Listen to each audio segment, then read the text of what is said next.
Coming to you live from Stuart, Florida, the greatest little town in the world. It's the award-winning, critically acclaimed Get Up and Go show on AM 1450 WSTU. You're invited to call the show anytime at 772-220-9788. And now, broadcasting live from the Palatial Studios, here are your hosts, Evan and Bonnie. And a top of the morning to you. It's August the 17th, 2021, and we are off to a rocket start. Ay, caramba. All right, no need to get upset about that. Good morning, world. And a good morning to you, too. What do you do for fun? Well, let me tell you, I think it would take all day to tell you what we do for fun around this place.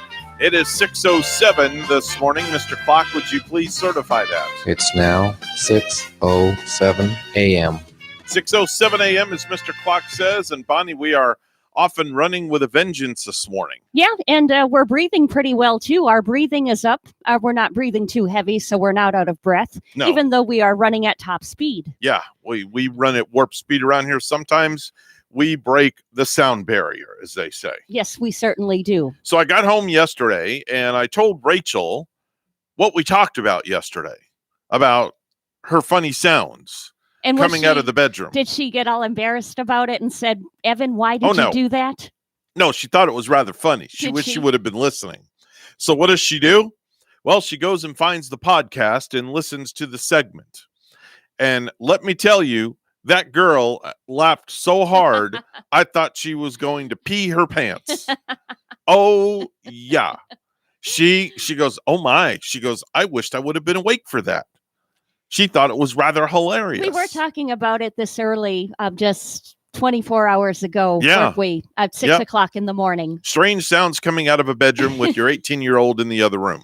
Because you were rubbing her feet or something, or you were rubbing her neck? No, her trapezius muscle. I was digging in like this. Oh, yeah, you were giving her that deep tissue massage. Right, exactly. And Gavin, of course, his room is on the other side of the wall of our master bedroom.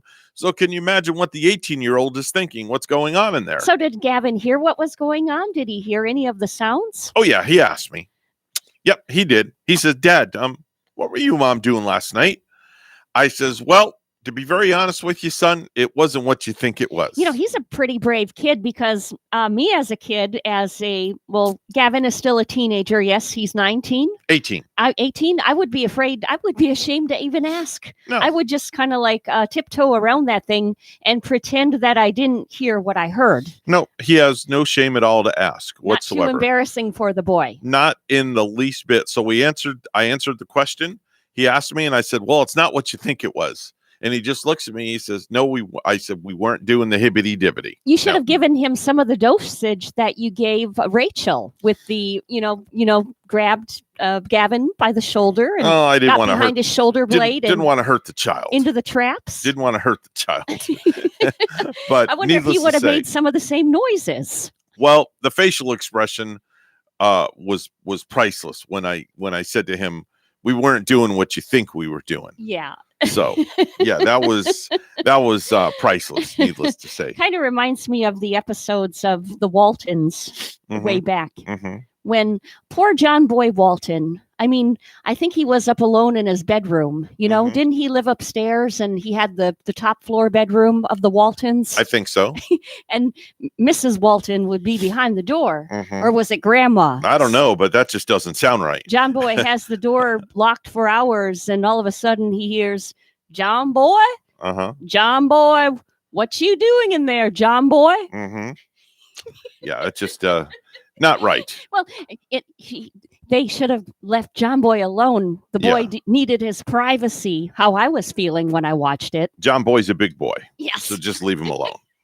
So anyway, how was your day yesterday? You usually Mondays are Blazing Saddles Day around here for you because you just, I just blink my eyeball and you're gone. Well, I got home before Gary yesterday afternoon and he came home with blazing saddles and said, you got the news on. Do you have the news on? Because the president's going to be on. Oh. And oh boy, then we watched the whole President Biden speech in the wake of what's going on in Afghanistan and with the Taliban and the takeover.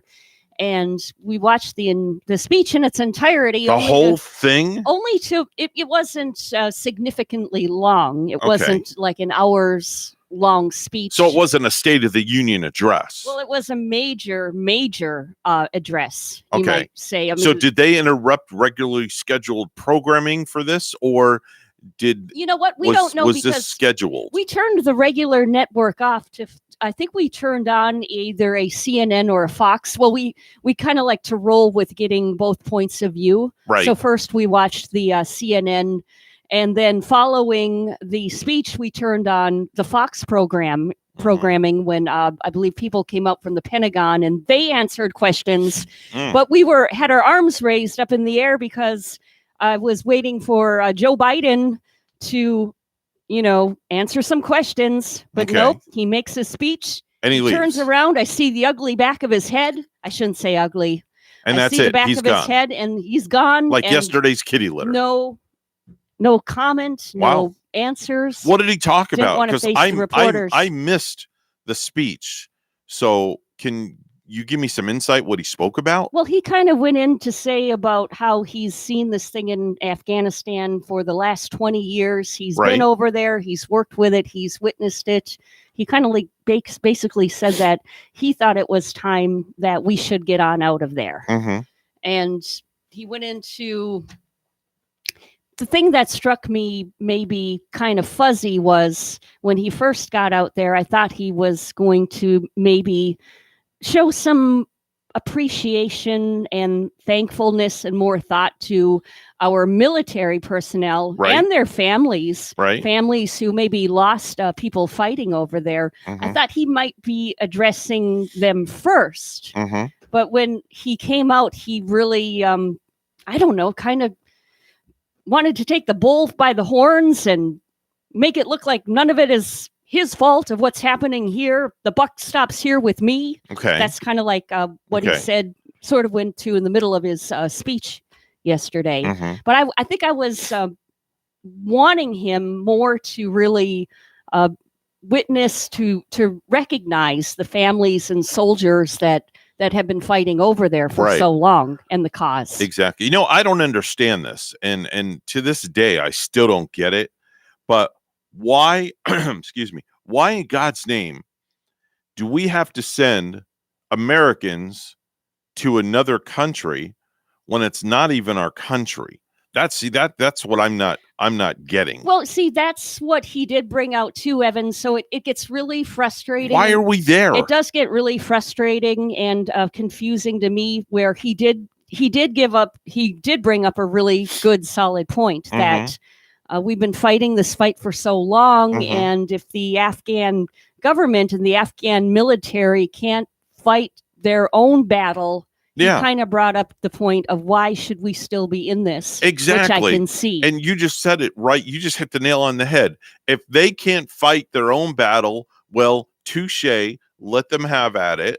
Let them do whatever they're going to do over there. Why do we need to interfere in their battle? We have enough issues here in the United States of America.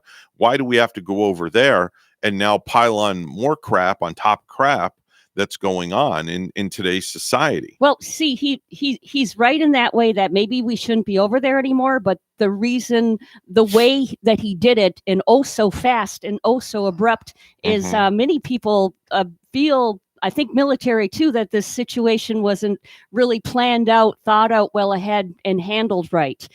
Particularly from what we saw yesterday with these the U.S. plane taking off and Afghans just running rampant in that terminal in the airport. I think there were 3 or 4 of them that engaged themselves on the plane just to get out of there and get away from the Taliban. It was just like, experts are saying it was just like a too rampant, too fast situation, not enough thought involved, not enough pre-planning. And now there are women and children left over there. And my heart just goes, Taliban probably knocking on their door. Have you been with the American ally? I mean, my heart just goes out to everybody that fought here, all of the women and children left over there, any civilians that are over there right now. It was just all, maybe some of the reasons are right, but all too fast and wrong. Yeah, it's just terrible situation over there. Switching gears, another terrible situation is the situation that's going on in Haiti. with the earthquake. Oh, And yeah. oh man, I saw some drone footage yesterday of the situation that's over there, and man, my heart goes out to those people. I was in Haiti a couple of years ago with Rachel, and the part that we were in is just absolutely beautiful. We were in Labadie, Haiti. It's absolutely gorgeous over there, but um the poor country is in like a turmoil right now with the buildings that collapsed and the thousands of people that have just perished, and just to see they have nothing. And Zero. Doesn't it seem like Haiti is like always being struck with turmoil? Yeah, whether it's a hurricane, a tornado, Yeah. a storm, or earthquake, or whatnot. And from what I understand, as far south here in Florida, down in Miami, people said they felt tremors down in Miami, said there were chandeliers shaking on the ceiling. They could feel the tremor of that, Yeah. that far away. Yeah. Honestly. Yeah, And it was awful. It does look like there's an update. They have raised the death toll from that powerful earthquake over the weekend to 1,419. Oh, gosh. Yeah. And that's awful. yeah. And then they were just like looking for all those people through the rubble. It makes me think of my friend Pete just passed away up in Wisconsin. He was a truck driver, played guitar, but he also had gone to Haiti on a mission. He got with a Christian mission, and he went over there to help clean before and like help the people of Haiti. He would walk around. I remember Facebook photos. So like during this time too, with everything going on, it just really makes me think of my friend Pete as well, who just passed away of a massive heart attack like just a week ago at age 61. Wow, that's young. That's way too young. Yeah, it makes you wonder. Way too young. And way too young. And like he didn't drink or smoke. The Yeah. man was a Christian. He really, to me, I thought he took great care of himself. Yeah. It just makes you wonder. It just proves it just goes to show you that, you know, God has everybody's number, and when your number is called, your number is called, and hopefully my number is at the end of the spool of numbers that they're calling, like at the deli line at Publix. I don't want to be that next number called. That's for sure. I don't want to be a number. Yours will probably be at 99 or 100, or maybe then so, Evan. Man, I you hope seem so. like in super health, but like you mentioned a great point. You just never know when it is. No, we just don't know. Nobody promises tomorrow, and I tell people that all the time. Nobody promises tomorrow to anybody. So live today like today is your last day. And it's so true. It really is. It really is, because nobody is going to give you tomorrow. When you go to bed at night and you put your head down on that pillow, that could be the last time that you're putting your head down on your pillow. You may not wake up. And I know that when I go, when it's time for me to go, the way that I want to go is when I fall asleep, and that's it. I'm sleeping. I don't want to suffer pain. I don't want to suffer any agony or nothing. I just want to put my head down on that pillow, go to sleep, and that's the way I want to go. Yeah. That's it. No pain, no suffering, no gain. That's the way my mom went. She went at 5 o'clock, 4 or 5 o'clock in the afternoon. She had laid down, fell asleep in her bed. Take a nap. Yeah. And didn't wake up. Yeah. It's the best way to go. Honestly, if you're going to go, that's the best way to go. 6:20 right now. Time for news, all brought to you by Florida Blue, your local Blue Cross Blue Shield, helping families take control of their health for more than 75 years. Bonnie's at the news desk with the morning headlines. Thank you, Evan. Florida is largely unscathed after Tropical Storm Fred swept through. The storm made landfall yesterday afternoon in the Panhandle in Gulf County, bringing high winds and heavy rainfall. There were no reports of major damage, injuries, or deaths, but about 40,000 customers lost power. 2 South Fork High School students said they will go before the school board at Tuesday's meeting to speak about the current dress code in schools. WPTV's Derek Lowe has the story. The petition, started by a South Fork High School senior, has now garnered nearly 2,000 signatures. Students Mackenzie Gorton and Ryan Cooper say the current dress code is tough to comply with. In the district's policy, clothing that exposes the torso is not allowed. Shorts must be no shorter than 4 inches above the knee, and pants are not allowed to have any holes or tears. School district officials say the dress code allows for a learning environment that is not distracting to other students. So you can't wear a tight shirt and you can't wear a loose shirt. And nowadays with what the stores are selling, like Hollister or Apostle, their shirts are either crop tops or huge baggy t-shirts. So they're not really they're not catering towards this school's dress code. I think what we have is a minimum expectation, and that's pretty consistent with other districts and surrounding us in the state of Florida. And we're just going to try to be as consistent as we can following that. Both students who started the petition say they plan to go before the school board at Tuesday's meeting to present the revisions they would like to see made in the dress code.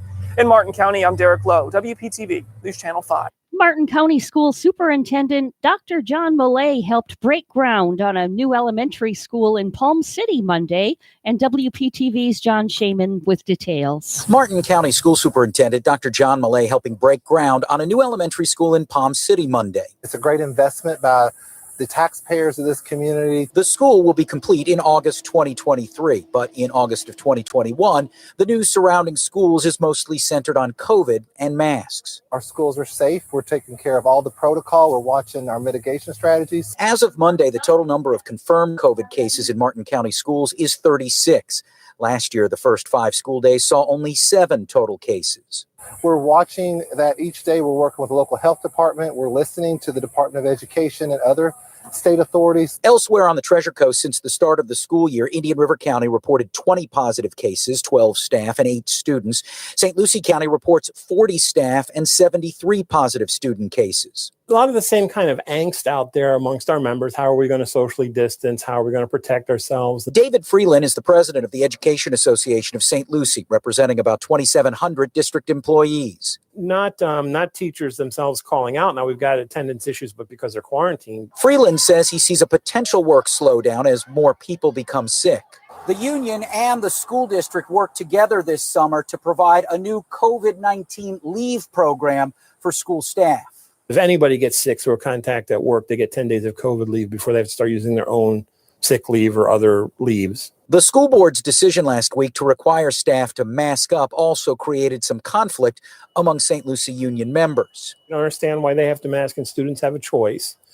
And that's a minefield to try and navigate. With no virtual option, more kids are in the classroom. We are hoping to be able to get through this as unscathed as possible. John Shaman, WPTV, News Channel 5.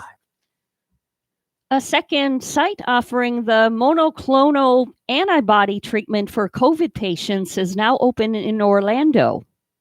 Here, what we're doing, we started one in Jacksonville. We have one here in Camping World Stadium. So this is going to be open 7 days a week and is going to be able to treat up to 320 patients a day.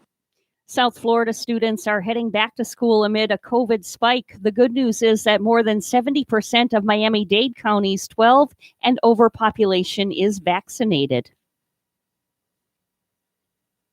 Our medical system is not overwhelmed.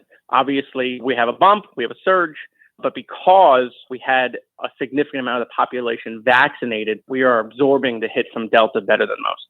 For those under 12, Miami-Dade COVID response advisor Jared Moskowitz believes masking is the best protection. As the state education board holds an emergency meeting today, Broward County school officials could learn what consequences they'll suffer for defying the governor. The school board voted last week to impose a mask mandate, even though Governor Ron DeSantis issued an executive order that outlaws such mandates.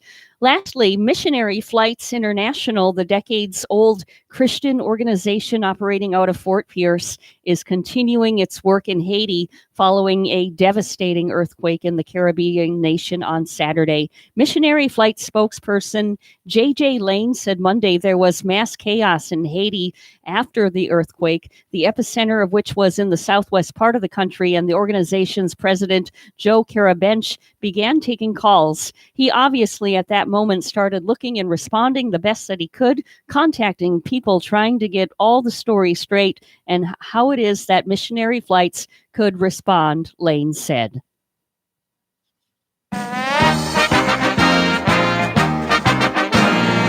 Boston Celtics guard Marcus Smart has agreed to a 4-year, $77 million contract extension.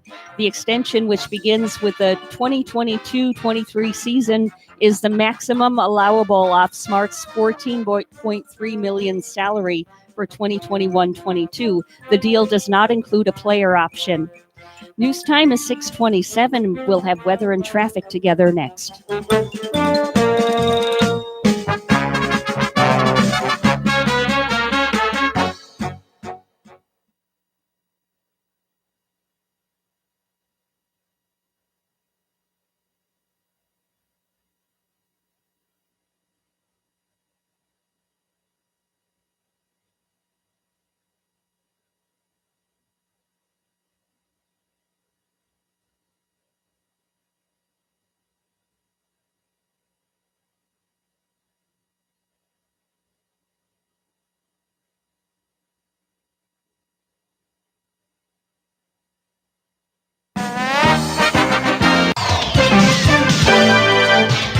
6:27 right now on the Get Up and Go show with Evan and Bonnie. It's time for traffic and weather together. Bonnie? Well, on US 1, the Port St. Lucie area this morning, north and southbound, use some caution. Slow down in the area when you approach Port St. Lucie Boulevard. Did see police out there this morning.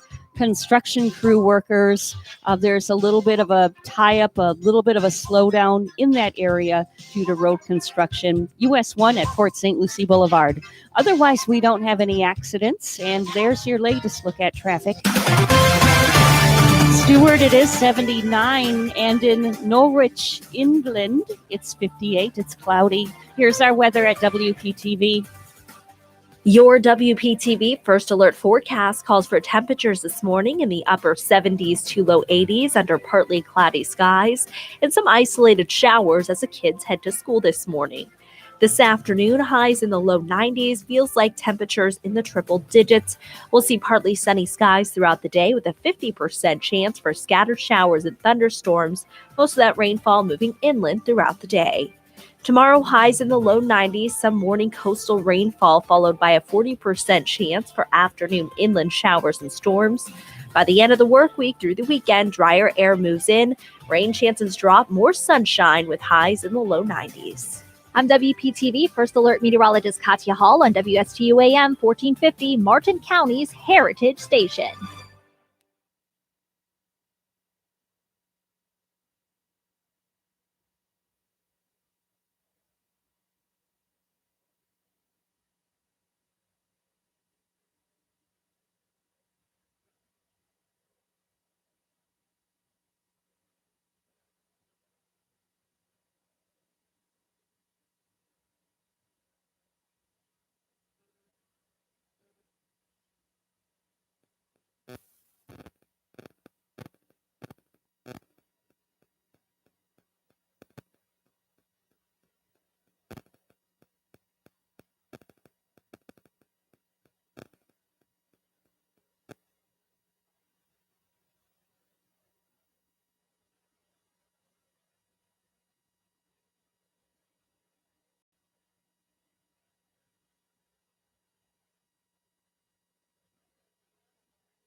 You're listening to the Get Up and Go Show with Evan and Bonnie on Martin County's Heritage Station, AM 1450 WSTU. Now let's get back to the program with Evan and Bonnie.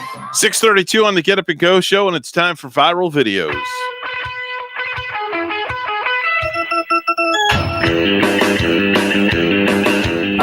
So I have 3 viral videos, and I'm going to save the first one actually for last because it's viral, but it's very emotional. It's very serious. But this other video I found, it's a clip that you could use as a commercial for Dairy Queen, I guess. It's a toddler who's given her first taste of a Dairy Queen Blizzard. Oh, how exciting. Right. And her face goes from unsure to surprised to absolutely delighted in seconds. Listen. So here's the toddler. She gets her taste.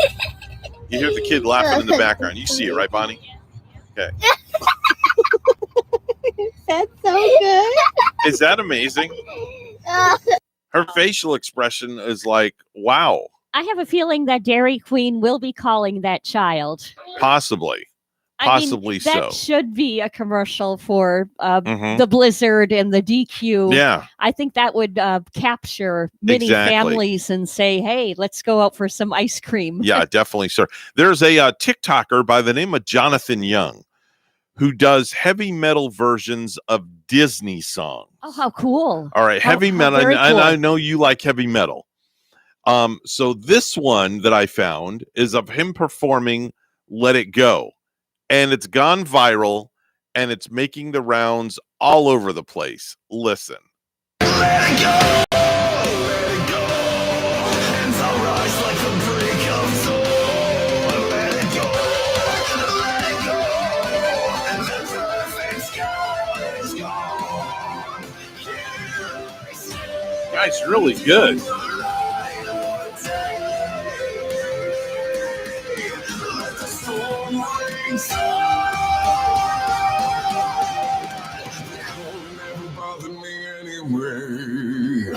The cold don't bother me anyway. Wasn't he good? Yeah, that was Let It Go from Disney's Frozen, by the way. Yes. And he did phenomenal. I want to hear him do more Disney jams. Well, you could find him on TikTok. Yeah. TikTok. He does heavy metal versions of Disney jams all over the place. Yeah. So he's really good. I really like what he did with that. That was on fire. There's a guy by the name of Enrique Rodriguez. This is the video I was telling you about. There's a guy by the name of Enrique Rodriguez who is a healthcare worker in New Brunswick, New Jersey. And he's gone viral with clips of him performing uplifting, faith-based songs for critically ill patients. Okay, now this guy, what really gets me is this guy was a former gangbanger.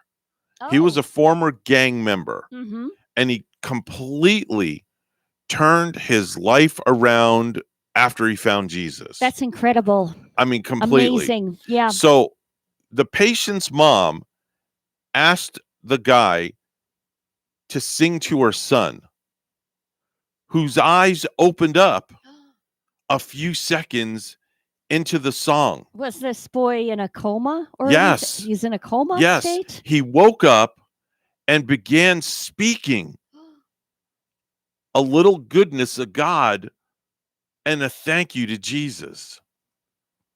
I mean, I'm just like, I got to see this. Wow. Okay. This so is big. Here's the audio in the video.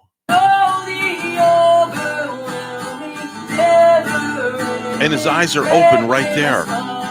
They just opened. I got chills. I couldn't learn it. I don't deserve it. Still, you give yourself away. That is amazing. I mean, I got goosebumps right now. Pretty powerful, yes? Yeah. Yeah. That's like, wow. And you have to hand it to that young lad for going into those hospital rooms like that when, I mean, when you don't even know the person in the room. No. I wonder how in this day and age they were willing to even let him in, with COVID-19 variant. I'm not sure how he got in, or when the video was taken. I don't know. The video may be a year or so old. I really don't know. Maybe it was earlier. Yeah, I really don't know. It takes a certain kind of person too to even go into somebody's hospital room and have contact like that with a stranger. And I'd be curious how the mom found the guitar player who used to be in a gang.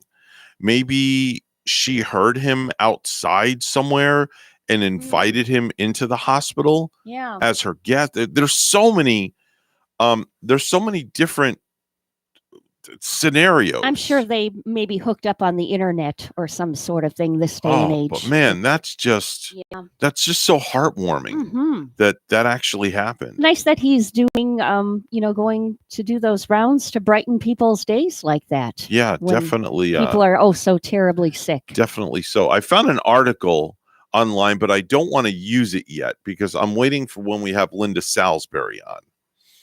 Because the title of the article is "What Your Favorite Flower Reveals All About You." And I figured, you know what? When we have Linda on next, we can talk about that. I wanted to save it for that. Okay. Because I thought it'd be kind of apropos. Yeah, I would like to find out what Linda's favorite flower is. Yeah, or if she can even choose a favorite, because she is the plant lady. She probably loves each and every one of them. I mean, that's like asking her maybe to pick her favorite child. Yeah. Yeah. Wow, she's probably got a bunch. I bet she does. She kind of reminds me of the old woman in the shoe with a bunch of kids and grandkids, right? Yeah, or the lady in the shoe. The lady who used to live in the shoe, Yeah, with that fancy big wide dress that she wears. Yep. When she came in here that day with what she had on with the hard hat and everything. Wow, I was like, okay, what are we doing here? Construction? She's a colorful spirit. She is. She really is. She's a very sweet lady. Oh, by the way, my favorite flower, I think, is lilacs, because I always love the smell of them. Is that on the list? Yes, it is. I'm not going to reveal what it says that you are. Not going to reveal. Just the fragrance, when those lilacs are in bloom. Well, they say that is it lilac? The smell is also a very it's supposed to relax you and help you sleep better. Is that the scent that I what think it that is? Yes, I'm pretty sure. Or lavender. Lavender, that's it. I had the L. They're pretty close smelling, Yeah. though, aren't they? They're very nice fragrances. You know what else I like is the when the orange blossoms are in full bloom, and we're traveling across the state to the west, and you can smell those orange blossoms. I don't know if they're going to be or if they're the same as flowers, though. Well, maybe we'll find that out from Linda. Yeah, when we definitely. talk to her. I'll see if maybe she's available Thursday or Friday to come on with us. I know that she'll be on a couple of times when G and them in September are going to be taking a little vacay. Oh, yeah. She's going to probably be joining us right before 7. Yeah, in that. or something like that. We'll figure it out. We'll get her in. That's not a problem. We always have room for Linda L. Salisbury, the plant lady. Did you know in the early 1900s, a peanut butter and jelly sandwich was considered a delicacy? In the early 1900s, a delicacy. That thing was a delicacy, Bonnie. It still is. Wow. I still consider it a delicacy. Well, you may, but the kids don't. They didn't like the way you made it. They make the sandwich now on their own. There you go. That's right. Here's the knife. Here's the bread. Here's the fixins. Make it yourself and don't complain. Every now and then, a peanut butter and jelly is good, though, no? Every now and then. All that sweetness. I couldn't tell you because I'm allergic. Oh, that's right. Yeah. I stay away from that stuff. Yep. Now, here's a good one for you, Bonnie. You have to answer this question. Did you know that 60% of cat owners have argued with their cat? They have fought with their cat. Have you ever had a fight with Hansi or Jack Frosty? Not a fight, but an argument? A reprimanding. A reprimanding? Yeah. And have they ever replied back and meowed back at you? Like if Jack has maybe pee-peed somewhere where he shouldn't pee-pee. Right. Then I have to I never hit him. I will not scold. I will not hit my cat, but I agree. I do pick him up and put him in the cat room now where the toy room is, Yeah. but where their cat boxes are. Right. I pick him up. I look at him sternly, Mhm. and I shut the door and leave him in there a while by then- his kitty box. And then after you shut the door, he's probably laughing. He's like, yeah, whatever. right, I'm just going whatever. to take a little cat nap anyway. That's it. It's what a cat does. Did you know that 1 in 3 wives wish their husbands would hold hands more? 1 in 3 wives. Do you think Rachel has that thought when she's thinking about you? Does she wish You she know- would hold her hand more? You know what? We should ask her. You know what? I'd like to And find out. I think that's a great question. Yeah. And I would be willing to allow you to ask her. Not allow you. That's wrong to say that. I would love for you to ask her. Okay. I didn't mean to say allow because that's like you have to ask permission. Oh, You well, never have to ask permission. Sometimes, you But want- I would love for you to ask her that question if she calls in this morning. Yeah, I will. That if she Yep. wished that I hold her hand more. Yeah, I'd like to. I think find that's a that great out. idea. I'd be very curious. We hold hands all the time, so I'm very fortunate, Okay. thankful that way. Did you know, according to a recent survey, over 60% of guys and women believe it is not appropriate to talk politics until after the third date. Why? Why do you have to wait till the third date to talk politics? Some people are real Jeez. hell bent on politics, though. Some people Yeah. are just. You could, date that person that is so right. Could you imagine or if we so got? left. Could you imagine if we got political on this show? What would happen? We might have got a little political earlier. Yeah, but Maybe not. I was getting maybe a little political. No, well, earlier. we were talking about what was on TV, but I'm talking about if we were to just get just start talking about political stuff all the time. I can't do that. That's just me. That's why we have our professional political talk show hosts Yeah. on later. Yeah, that do their thing. Yes, Sullivan is who I like to listen to. Oh, Tom Sullivan. Tom Sullivan. Yeah, he's good. Yeah, I don't. Mhm. Yeah, he has some good stuff on his show. He has good stuff. Did you know that around 7% of women have had a dream about a bartender? A dream about a bartender. Now, in your single days, I won't say it any other way, but in your single days, when you would go to your local watering hole and you come home at night, did you ever have a dream about a bartender? I never did. Never did? Okay. No. That's okay. In all honesty, That's no. okay. That's okay. I'm not going to say, oh, come on, Bonnie, you must have. Did you ever have a dream about like a female bartender? Oh, yeah. or- I no? could tell you a story about a bartender that you would fall out of your seat. Yeah, really? Yeah, the stuff she did Yeah. behind the bar. Oh, yeah, just Was she a good mixologist? That's what matters. I didn't drink, but Yeah. to watch the I'll just say the show that she put on Oh my! Was behind it, the bar. Was it better than Benihana? Let's just say it wasn't a G-rated show. Oh my! Oh. Yeah. Oh, I Let's could've- just leave it at that. Were there lacy bras up on the ceiling?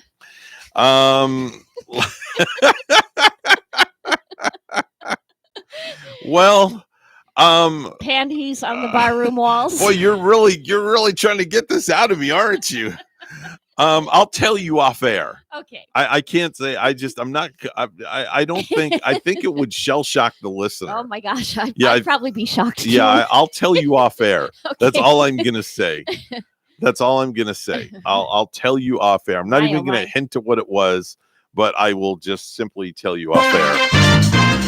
It is 6:46 on the Get Up and Go show with Evan and Bonnie. It's time for news.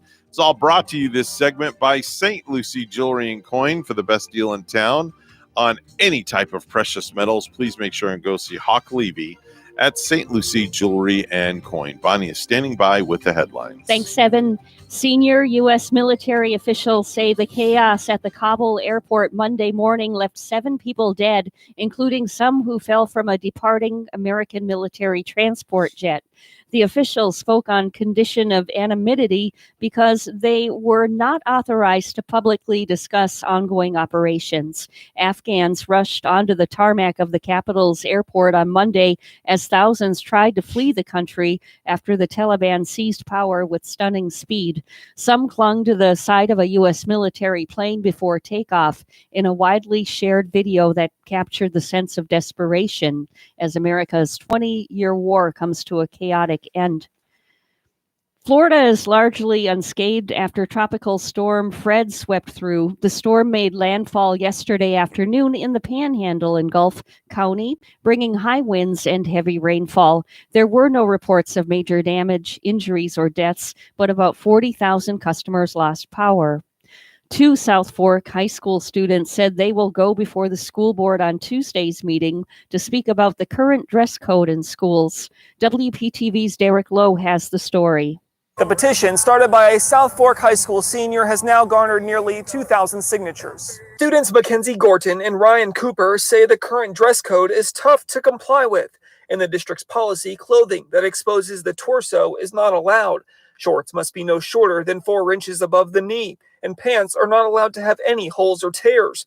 School district officials say the dress code allows for a learning environment that is not distracting to other students. So you can't wear a tight shirt and you can't wear a loose shirt.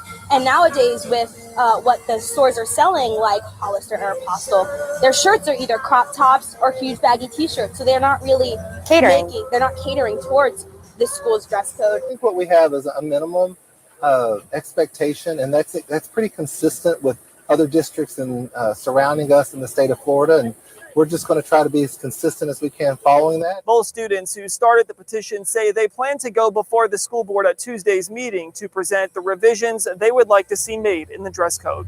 In Martin County, I'm Derek Lowe, WPTV, News Channel 5. In Stewart, there's only one city commission contest on Tuesday's primary election ballot.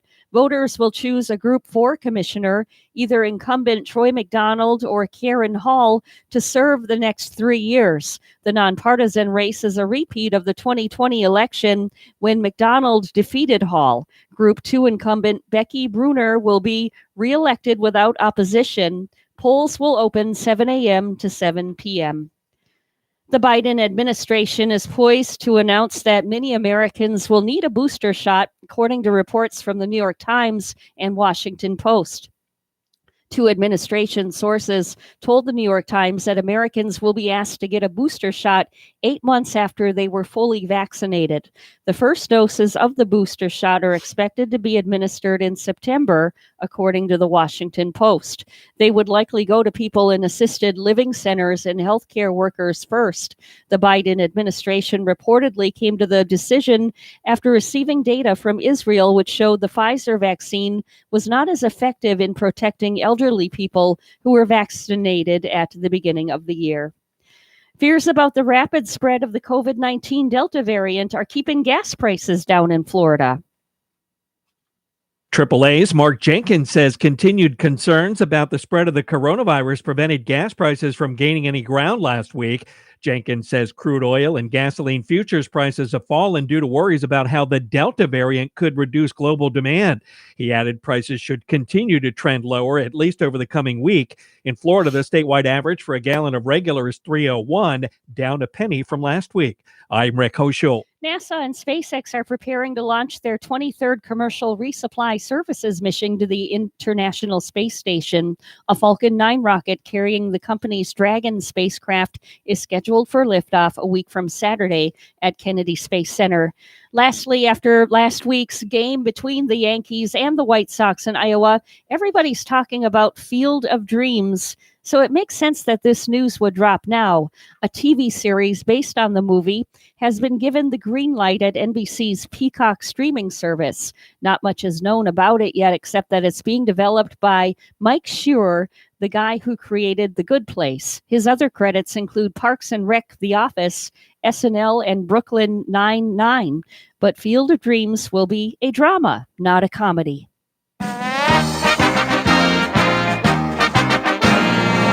New New England Patriots quarterback Cam Newton said Monday that head coach Bill Belichick hasn't told him he'll start the regular season opener September 12th against the Miami Dolphins, answering with one of Belichick's familiar phrases. Newton was asked the question because, well, Belichick has repeated multiple times that Newton is the team's starting quarterback. He also said on the night the team drafted Alabama's Mac Jones in the first round, whatever time Mac is ready to challenge and compete, then we'll see how that goes. Jones' strides were reflected in the Patriots' preseason opening 22-13 win over the Washington football team on Thursday when he played one series behind the first unit offensive line and operated a successful 2-minute offense at the start of the second half with both drives leading to field goals. News time is 6:52, and we'll have weather and traffic together next.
6:53 right now on the Get Up and Go show with Evan and Bonnie. It's time for traffic and weather together. And we're looking at a little bit of a traffic slowdown north and southbound this morning on U.S. Highway 1 at Port St. Lucie Boulevard. Some road construction with police out in the area, construction workers there. Slow down, use caution in that area. Otherwise, we're not finding any accidents to report. If you see something, say something, let us know at 220-9788, 220-WSTU. Partly cloudy, 77 in Stewart, and in South Jordan, Utah this morning at 69. Here's our weather at WPTV. Your WPTV First Alert forecast calls for temperatures this morning in the upper 70s to low 80s under partly cloudy skies and some isolated showers as the kids head to school this morning. This afternoon, highs in the low 90s feels like temperatures in the triple digits. We'll see partly sunny skies throughout the day with a 50% chance for scattered showers and thunderstorms, most of that rainfall moving inland throughout the day. Tomorrow, highs in the low 90s, some morning coastal rainfall followed by a 40% chance for afternoon inland showers and storms. By the end of the work week through the weekend, drier air moves in, rain chances drop, more sunshine with highs in the low 90s. I'm WPTV First Alert meteorologist Katya Hall on WSTU AM 1450, Martin County's Heritage Station.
You're listening to the Get Up and Go Show with Evan and Bonnie on Martin County's Heritage Station, AM 1450 WSTU. Now let's get back to the program with Evan and Bonnie. 6:58 on the Get Up and Go Show, and coming up later on today, Major John Budenseek is going to be here once again from the Martin County Sheriff's Office, giving us an update on all things pertaining to what's gone on in the last week or so with the Martin County Sheriff's Office, Bonnie. Absolutely. And we're hoping we can hear some good news from Major Budenseek this morning. And hopefully we'll be hearing that maybe some of the COVID cases over at the jail have gone down. I think last week, if I'm not mistaken, things were looking a little bit more on the positive side. Right, exactly. He did let us know that. Yeah. So hopefully we'll be hearing something good news with that. Yeah, for sure, definitely. So always a pleasure to have him on the program.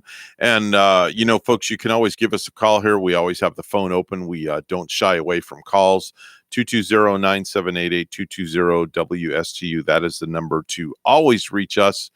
It's open, I'd say it's open 24 hours a day, but we're not here 24 hours a day. But the line's always open. Whenever you hear our voices on the air, the phone lines are open. We don't busy all like other stations do. We're going to be here, and we're going to be here for you That's in the right. flesh. That's for sure. Well, not in the flesh. I mean, my gosh, don't let them think we're broadcasting butt naked.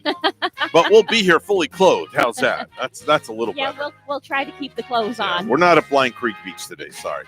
We're WSTU Stewart, Martin County's Heritage Station. The news is coming up next.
Coming to you live from Stuart, Florida, the greatest little town in the world, it's the award-winning, critically acclaimed Get Up and Go show on AM 1450 WSTU. You're invited to call the show anytime at 772-220-9788. And now, broadcasting live from their palatial studios, here are your hosts, Evan and Bonnie. Thank you very much, young lady. Appreciate that nice introduction. August the 17th, 2021 is the date. Let's get quacking. All right, we'll get quacking. I don't like to be cooped up in that office. All right, well then just start getting quacking, okay? All I need is that hat. All right, you can't have my hat because it's on my head, okay? Time now is 7:07. Mr. Clock, would you certify? It's now 7:07 a.m. 7:07 a.m. and we are off and running with hour number 2. Again, we are still at warp speed, breaking the sound barrier this morning, Bonnie. Yeah, we are just faster than your fastest jet, I guess, including the jets in your hot tub. That just came out of nowhere. Good recovery, though. I will say that much. Well, I tried. That was a good recovery. I was wondering where you were going with that one. I know. I saw the look on your face like, where's this going? I know. I was like, okay, well, where are we going to go today? That's the look that used to be on Mike's face, too. So Really? Okay. You have company. All right. Well, no problem. Whatever. Anyway, let's do birthdays.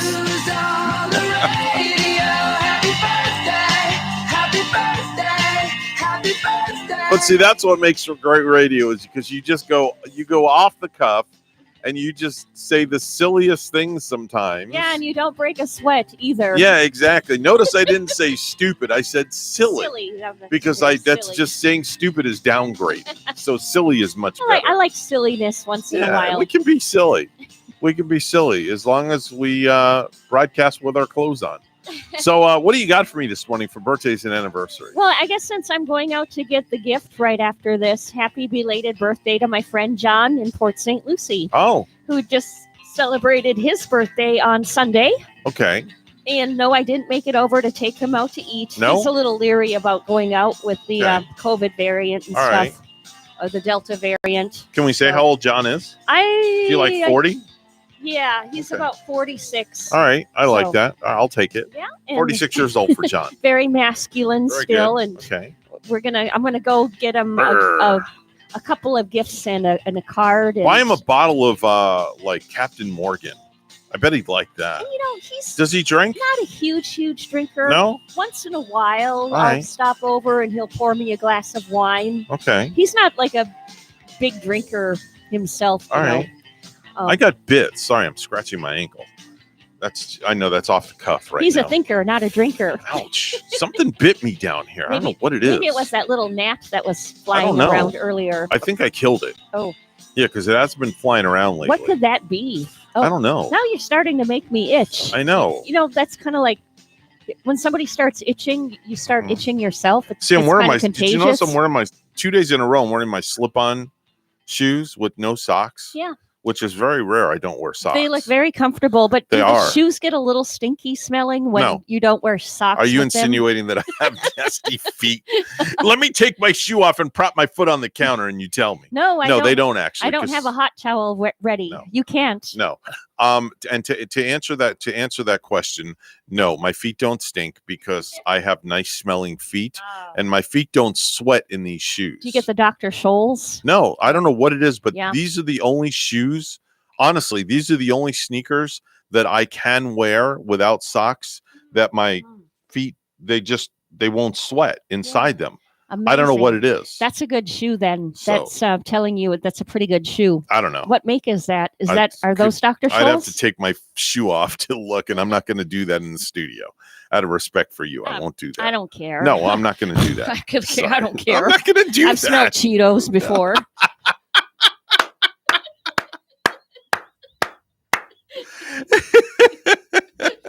Except these Cheetos don't have dust on them. No Cheeto dust. That's good because if you took your shoes off and then you left that trail of Cheeto dust, Greg and Carol would know it was you. Yes, that's for sure. All right. Enough of my feet already. Enough Oh my of the gosh. insanity. Yeah, really. I'm still waiting for Raquel to call so we can ask her that question that you want to ask her. I would like to ask her. All right. Yeah. Tessa Farmiga is 27 years old today. That's Zoe on American Horror Story. Brighton McClure is 35. That's Richie on Family Matters. Juliana Rancic. Now, I've interviewed her husband before, Bill Rancic. Oh, have you? Right after he won The Apprentice. Ages ago. He came actually into our studio down in Deerfield where I was doing syndicated stuff at. And what a super nice guy. Yeah. Super nice guy. He hadn't met Juliana Rancic as of yet, but a really super nice guy. They're like a power couple now. Oh, They're very, very well I known. just looked her up. Now I see who she is. Mhm, I mhm. didn't know that she had battled breast cancer before, right? Yep, she sure did. She's a survivor. She's the host of Fashion Police and, like you said, a breast cancer survivor. Yeah. And she married The Apprentice winner Bill Rancic. Oh, I did not know that. Yeah. Yep. Donnie Wahlberg is 52 years old today. Former New Kid on the Block. And boy, did I love me some New Kids on the Block back in the day. Did you really now? Let me tell you something. Still to this day, I am a boy band nerd. Sorry. That's really funny. I'm admitting it on public radio. I am a boy band nerd. So you got into Let that be known. NSYNC too in all that? NSYNC, the Backstreet Boys, O-Town, New Kids on the Block. I think all the bands. New Kids, weren't they like one of the first? Or well, I kind of remember an all-boy band called New Edition before that. I'm just trying to think of maybe like some of the earliest ones. Mhm. But New Kids on the Block now, my nephews, when they were little kids, my nephews and nieces were getting into that. And that was like a long time ago. So like the New Kids have been around for a really long time, with Donnie being 52 already. Yeah, really. Yeah. And the brother of Mark Wahlberg. Mm-hmm. And they have that chain of burger joints, Wahlburgers, I think. And do they have that in Orlando? Didn't you have a Wahlburger burger when you last time you went to Orlando or something? Yeah. Uh-huh. Yeah. They got to get one over here. I never tried one. Are they good and juicy and Yes. Yeah. Yes, really super good. Yeah. Yes, really, really super good. are they as good as like Highway 55? Have you ever had a burger from our Highway 55? Oh, that's a great place over on Parr and Port St. Lucie Boulevard. Yeah, that's by right. Little Caesars. There's one there, and I also go to the one in Palm City that's Mhm. right by Walgreens and right by they're by Tropical Smoothie over there in Mhm, Palm mhm. City. Really good, excellent burger. Let me see who else is having a birthday here. Gilby Clark is 59, Guns N' Roses rhythm guitarist who replaced Izzy Stradon. Sean Penn, 61 years old. Sean Penn. How about that one? Yeah. Madonna. That's what I think. I think of because we always watch his movie At Close Range, Mhm. and then there it combines with Madonna because he was dating her at the time, and "Live to Tell" is the song, the powerful, Oh, I love that song. and that's like the powerful ballad in the movie At Close Range. Right. So if you want to go back to a time of those 80s with Mhm. Penn combined with Madonna, Mhm. watch At Close Range. Right, It's exactly. like a really powerful movie. Right. And his brother Christopher Penn is in it too. Mhm. Belinda Carlisle, the beautiful lead singer of the Go-Go's. She is beautiful, no? 63. I always thought she was one of the most gorgeous women. And Right. yeah. And what did the Go-Go's have? We Got the Beat? Oh, Heaven is a Place on Earth. That was her single song, but We Got the Beat. Our Lips Are Sealed. Oh, That yeah. was another one. I think that one was my favorite. I'll agree with you. One of my all-time favorites as well. Yep. And I think she did solo. I think her number one, Heaven is a Place on Earth, went number one. Mhm. Yeah. She did well with the Go-Go's and then, Yeah. and then on her own. Gotcha. 63 today, huh? 63 years old today. Yeah. I like her. The empire of the Hilton hotel chain. Rick Hilton. Oh, the daddy. The daddy of The Paris Hilton. 66 years old today. I never stayed at one of his hotels. Oh, you've never stayed at a Hilton? I don't think I've ever Great stayed at the places. Hilton. Great places. Yeah? Great hotel. They have one Excellent. down in West Palm Beach. Airport Hilton. Oh, yeah? Yep, there's one up here somewhere, I think. Man. Over on the island, Hutchinson Island, I think. I'm not sure. I don't know. You know what? I'm going to schedule a little Staycation. mini staycation before our vacation. Yeah, I you think and- and go stay at one. You and Gary go plan a little lovers weekend and just get a room at a hotel and just kind of vegetate at a Hilton. Might have to take the kids too because they like to swim. Oh, okay. So I'm thinking of a little Okay. family staycation. Well, there you go. Yeah. They have a Hilton down on Singer Island that's on the water. That's really nice. Overlooks the ocean. Really. Very, very reasonable. I would love to stay there. Yep. And you know where else I like to stay is the Marriott out on Hutchinson Island. Mhm. We did I've done stay- quite a few weddings at the Hutchinson Island Marriott. Great place. Great venue. Mhm. And we did stay at the Marriott that's, I think it's pretty close to the airport down in Palm Beach Gardens or the Palm Beaches. We Mhm. stayed at that one year. It was fun. Yeah. Kevin Rowland is 68 years old. That's the lead singer of Dexy's Midnight Riders. They are a one-hit wonder band. One of those one-hit wonder bands. Yeah. You know what song it was? It would be Come On Eileen. Yes. Yes. Yeah. That was a great tune. Yeah, that sure was. Do they have any other hits? I don't know. I'm going to look it up because I'm wondering, but I bet that's the only one etched in my memory. Robert De Niro, 78 years old. The Godfather. The Godfather, Part 2. Robert De Niro. Oh, he's been in so many movies. Yep. I mean, he's been in so many that I can't even pick like a favorite one. Mhm. I think the last one we saw him in was Bad Grandpa. Oh, wow. Okay. But I mean, he's been in, I think one of my favorite ones to see him in is definitely Heat Mhm. is my favorite movie. You got Raging Bull, the Ra- taxi driver. Raging Bull I haven't seen yet. Okay, the Deer Hunter. The Deer The Hunter. Untouchables. Yeah. Goodfellas. Awakenings. Casino. Casino is probably like my favorite one. Analyze This. Meet the Parents. I mean, there's so many phenomenal movies that he has been in, and The list is like pages I long. think some of the best ones too are when he gets together with Al Pacino, his Mhm. buddy, and they're in the same movie. You know, when you because- mention Al Pacino, I think of Serpico. Serpico. oh yeah, Serpico, he did play Serpico. Yeah. yeah. Yep. You know, it's a funny story about Al Pacino. Mhm. Okay, so my sister-in-law went to New York City. Mm-hmm. They're filming a movie in New York City, and she's like, I think it was like her first time to the city, you know, and Mhm. she's loving it. And I think she told us she accidentally stepped on the movie set where Al Pacino and them were shooting a movie. And who walks out to yell at her about it? The one and only Al Pacino. You're kidding. Really? So, I mean, that would be like a cool story to say, like, yeah, Al Pacino yelled at me. Oh my Al gosh. Pacino screamed at me. Wow. I mean, a cool story to tell, but how scary. Yeah. I mean, he's kind of scary in his movies. He can play like a really scary character, yet alone to be out in the street in New York Mhm. City and have him step out and start yelling at you. Wow. Bonnie, today is National Thrift Shop Day. It's National Thrift Shop Day, so everybody should go to your local thrift shop, whether it's a Salvation Army or Goodwill.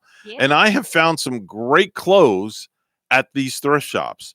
I have gone and found awesome blazers. I love wearing bright colored blazers. Excuse me. And I have found awesome shirts and blazers for like $5, $3. Yeah. It's amazing what you can find. You never know what you're going to find. Another good one to go to is Mhm. on Bayshore Boulevard, where they have the dogs and cats. Oh, Dogs and Cats Forever. Yeah, I think it's for them, and Right, it's for there's them. a thrift shop right Mhm. there on Bayshore Boulevard. Mm. Let's see, it's next to. It's maybe about. Is it by the Goodyear? It's your area, maybe Okay. about 3 blocks down from Port St. Lucie Okay. Boulevard. All right. Very good. It's also, you'll appreciate this one, Bonnie, National Black Cat Appreciation Day. Oh yeah. Yeah. Oh, National Black Cat Appreciation Day. Yeah, and every Halloween I put up on Facebook me and my black kitty cat from years past, Coco. Mhm. Bless her heart. I had that cat for 17 years, a black kitty. So I put our picture up right around Halloween sometime, and I just try to remind people that around Halloween time to keep your kitty cats indoors, particularly the black ones, because there's some freaky, weird people out there who could mess with your animal around that time. Black cats are cool. Everybody's superstitious. Yeah. They think that if a black cat crosses your path, it's like good luck. I mean, bad luck. Yeah. I'm sorry. What am I saying? Good luck? Yeah. I'm not superstitious when it comes to stuff like that. Are you? No, heck Okay. no, Okay. not with an animal. You should Okay. have seen how sweet my black little kitty was. They're just little sweet, just sent right down from God. There you go. Yeah. That works. All right, let's get to news. It's 7:22 right now. It's all brought to you by Florida Blue, your local Blue Cross Blue Shield, helping families take control of their health for more than 75 years. Bonnie standing by with the headlines. Thank you, Evan.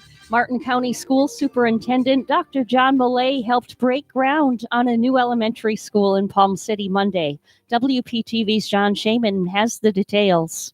Martin County School Superintendent Dr. John Millay helping break ground on a new elementary school in Palm City Monday. It's a great investment by the taxpayers of this community. The school will be complete in August 2023, but in August of 2021, the news surrounding schools is mostly centered on COVID and masks. Our schools are safe. We're taking care of all the protocol. We're watching our mitigation strategies. As of Monday, the total number of confirmed COVID cases in Martin County schools is 36. Last year, the first 5 school days saw only 7 total cases.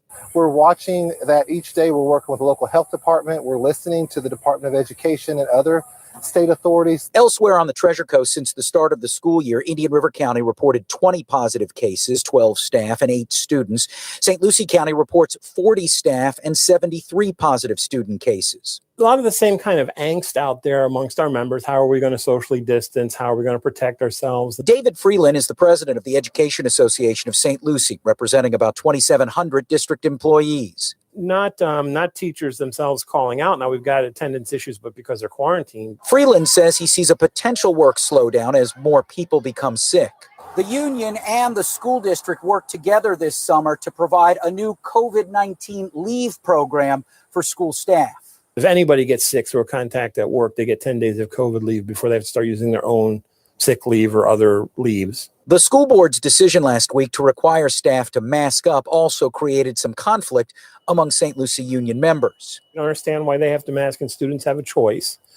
And that's a minefield to try and navigate. With no virtual option, more kids are in the classroom. We are hoping to be able to get through this as unscathed as possible. John Shaman, WPTV, News Channel 5.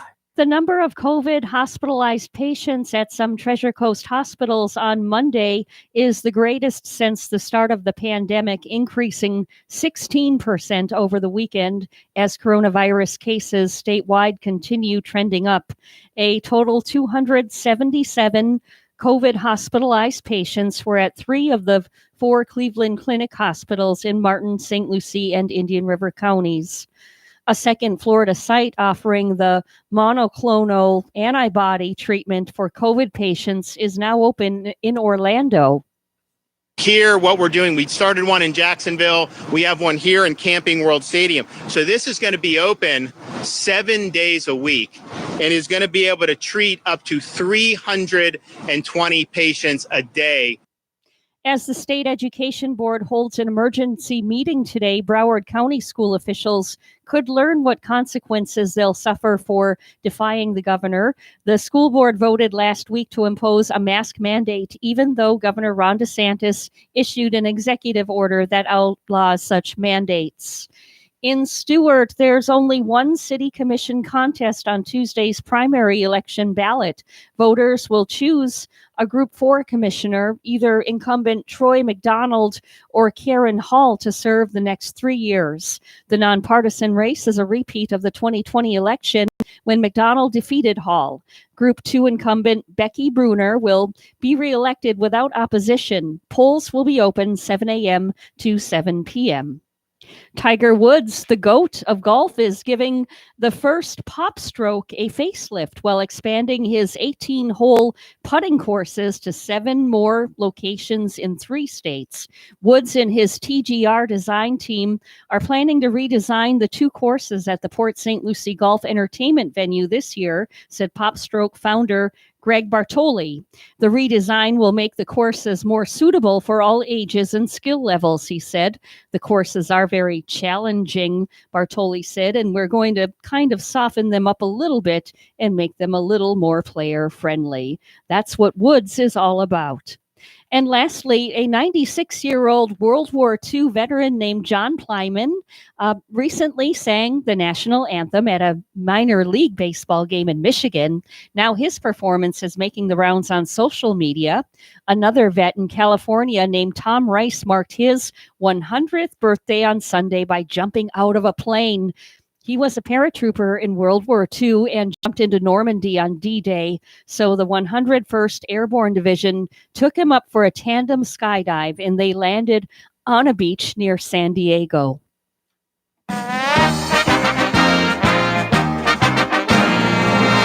The Atlanta Falcons are fully vaccinated. The team told ESPN on Monday and are believed to be the first NFL team to reach this milestone. Atlanta has been proactive with vaccinations in the community as well, offering vaccines at its preseason game last Friday and the team's practice inside Mercedes-Benz Stadium earlier this month. News time at 7:28. We'll have weather and traffic together next.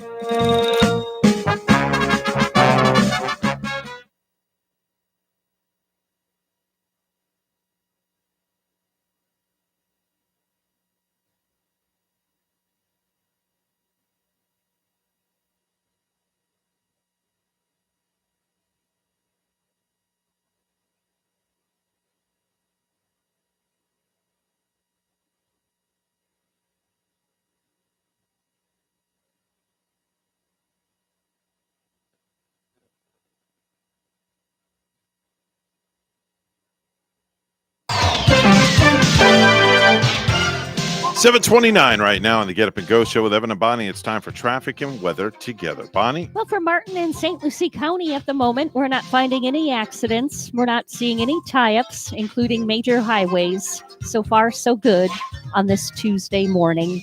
And if you see something, say something, give us a call at 220-9788, 220-WSTU. And it's 77, partly cloudy in Palm City and Saint-Malo, France this morning, 62. Here's our weather from WPTV. Your WPTV First Alert forecast calls for temperatures this morning in the upper 70s to low 80s under partly cloudy skies and some isolated showers as the kids head to school this morning. This afternoon, highs in the low 90s, feels like temperatures in the triple digits. We'll see partly sunny skies throughout the day with a 50% chance for scattered showers and thunderstorms, most of that rainfall moving inland throughout the day. Tomorrow, highs in the low 90s, some morning coastal rainfall followed by a 40% chance for afternoon inland showers and storms. By the end of the work week through the weekend, drier air moves in, rain chances drop, more sunshine with highs in the low 90s. I'm WPTV First Alert meteorologist Katya Hall on WSTU AM 1450, Martin County's Heritage Station.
Do you have a suggestion for the show? Send us an email, WSTUmorningshow@gmail.com. And now let's get back to the Get Up and Go show. Here's Evan and Bonnie. This is not headline news. Johnny Depp says he's being boycotted from Hollywood thanks to his split from Amber Heard. That's in addition to being boycotted by audiences thanks to his last 10 movies. Home video sales of Field of Dreams exploded thanks to last week's Major League Baseball game. Also popular due to baseball, napping. Scientists have determined that Saturn's core is big and jiggly.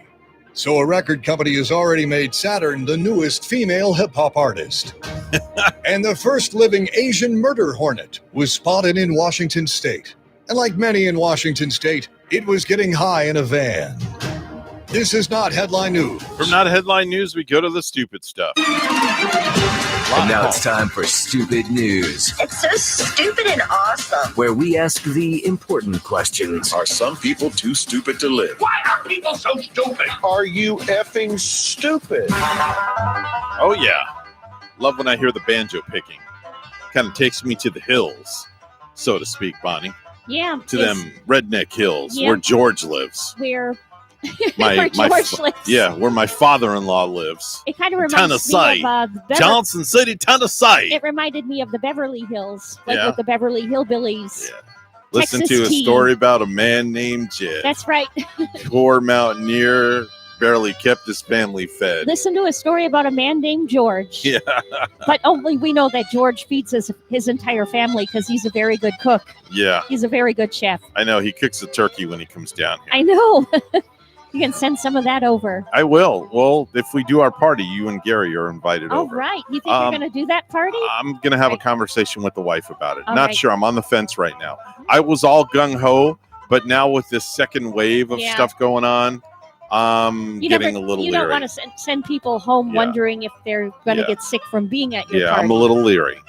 Anyway, it's going to be a family decision. The wife and I and Gavin and Darren, Dylan, Haley, and the grandchild and the daughter-in-law. And You better take a vote. yeah, it's going to be a vote. I'll get a voting machine. Anyway, a 27-year-old man who works at a packing center in Italy was using a nail gun at work recently, and he accidentally aimed it at the wrong type of package. Oh, yeah. Oh, my gosh. Oh, yeah. Not a human package, I hope. Well, he somehow fired a small nail into his groin area and ended up in the hospital.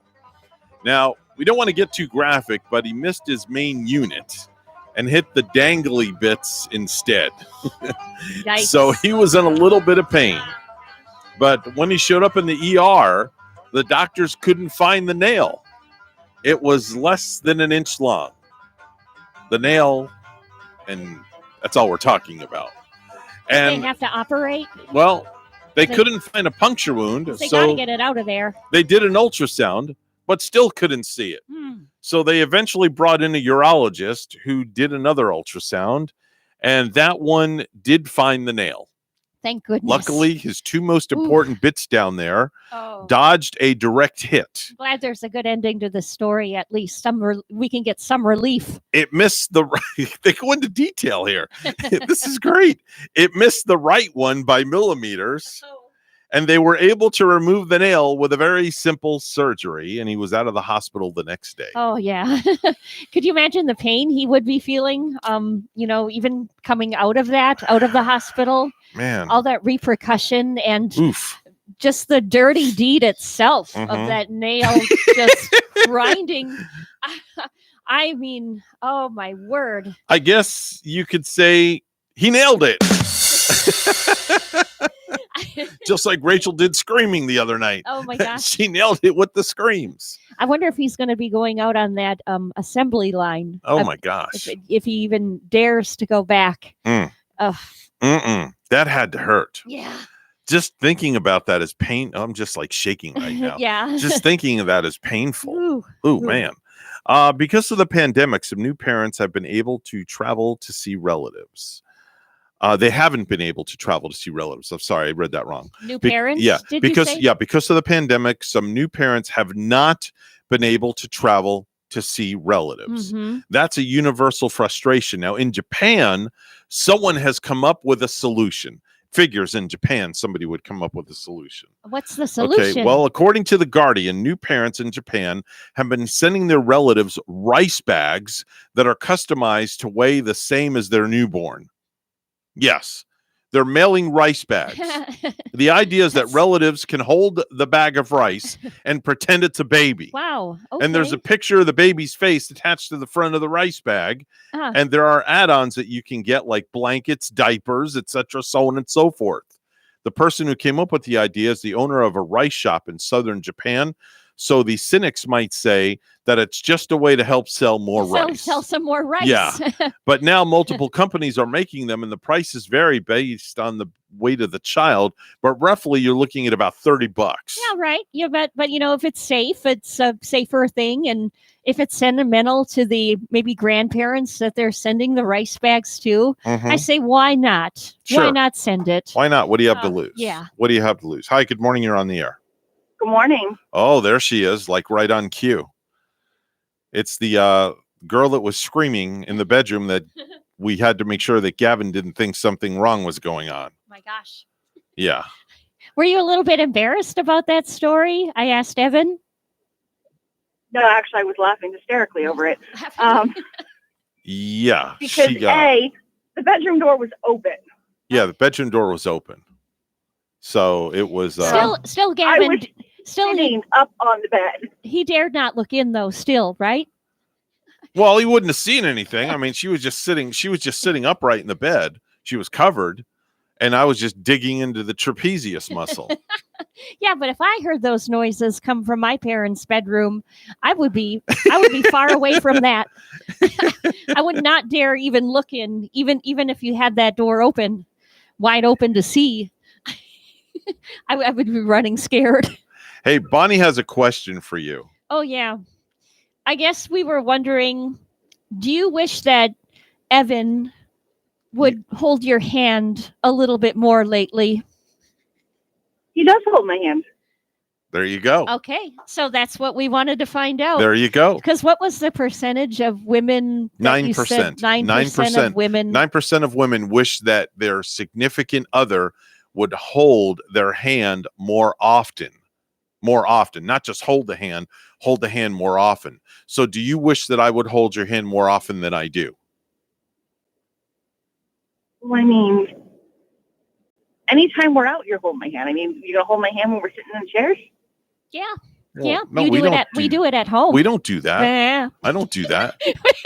You don't hold your hand when you're watching TV? No. We do. We sit in two separate recliners. We sit in and two we've got a separate dog chairs. that's usually between us. Yeah. And anytime, and get this, anytime that this is so true. Anytime that Rachel comes up to me and she says, I want a hug, or she'll lean over to hug me while I'm sitting in my recliner, the minute she makes a move to come over to me, the dog is there. The dog's got barking. to be there. Yeah. Yes. The dog is jealous. The dog is barking. Kaya says, I'm your girlfriend. Pretty much. Yep. The jealous dog. Yes. Yep. Yeah. Just like last night. Like I went to bed and I didn't even blink my eye, and there's the dog right up in the bed. Oh, yeah. Laying Gotta be down, there. trying to crawl so far up my neck. That's how Hansi is when I try to pet my other cat. If Yeah. I'm petting and like talking in my little childlike voice to Jack Frosty, Hans has got to come and be right in the middle of it, and he thinks he should get the pets. Wow. So I can see what Kaya is doing. Hey, so how's first week of school, since you're in a private type school? So this is great for our listeners to know, because we talk to Dr. John Millay all the time about the Martin County school system, and Rachel works as a teacher in the private sector. Mm-hmm. So how has the first week of school been at your school?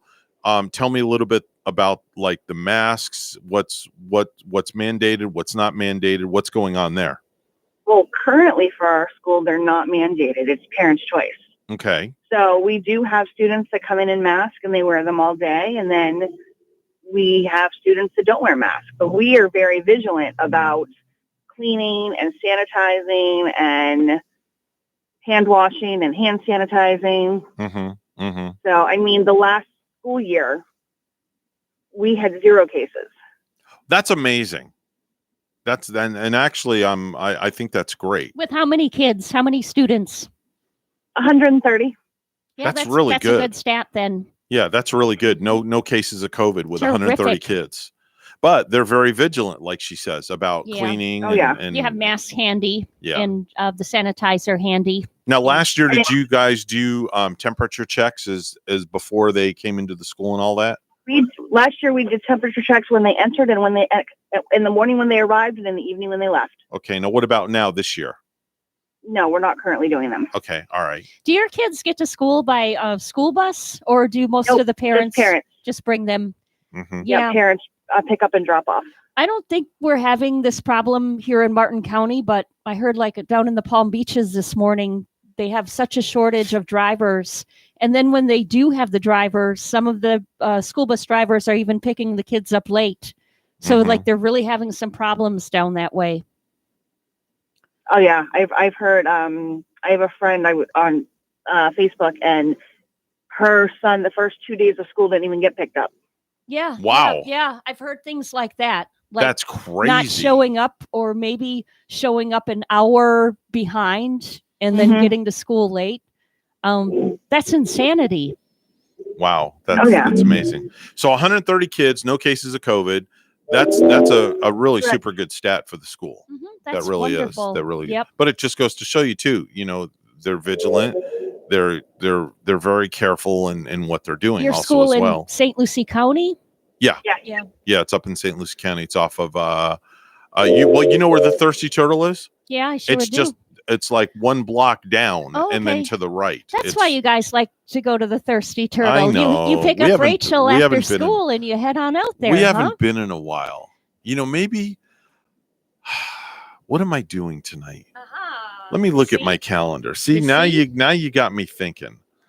What am I doing tonight? Let's see. I haven't tried their steak yet. Like Jeff called and said that I should try their. Okay. Is it the New York Strip or Okay. something?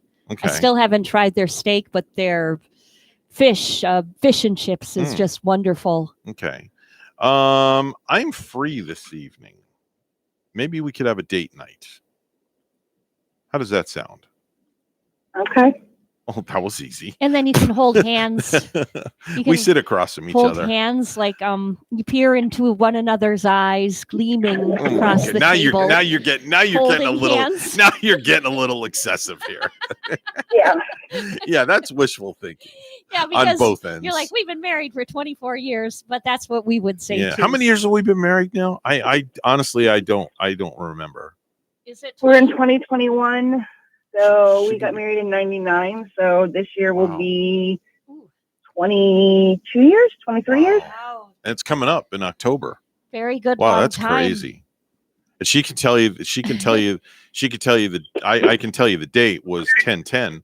I don't remember the year now is 99, but she can tell you the time that everything took place. I mean, she could tell you every last little detail. That's great. Right down to the 12-pack of Mountain Dew that was underneath her table at the wedding reception, because she had an Whoa. addiction to Mountain Dew back Yeah? in the day. And do you still have that little dew No. addiction? No. No. She's addicted to Baileys and whatever else. Bailey. Yes. Yeah, I prefer coffee. Coffee, yeah. Ooh, and Coffee is better than Mountain Dew. Oh, non-alcoholic Baileys Yes. and coffee. There That you go. Baileys creamer. Yep. Yeah. That works. Yummy. Anyway, we got to run. We got to get to news. Have a wonderful day. And we'll call me on your lunch break and we'll talk about dinner tonight. All right. Okay. All right. See you later. 7:46 right now on the Get Up and Go show with Evan and Bonnie. It is it's Tuesday edition.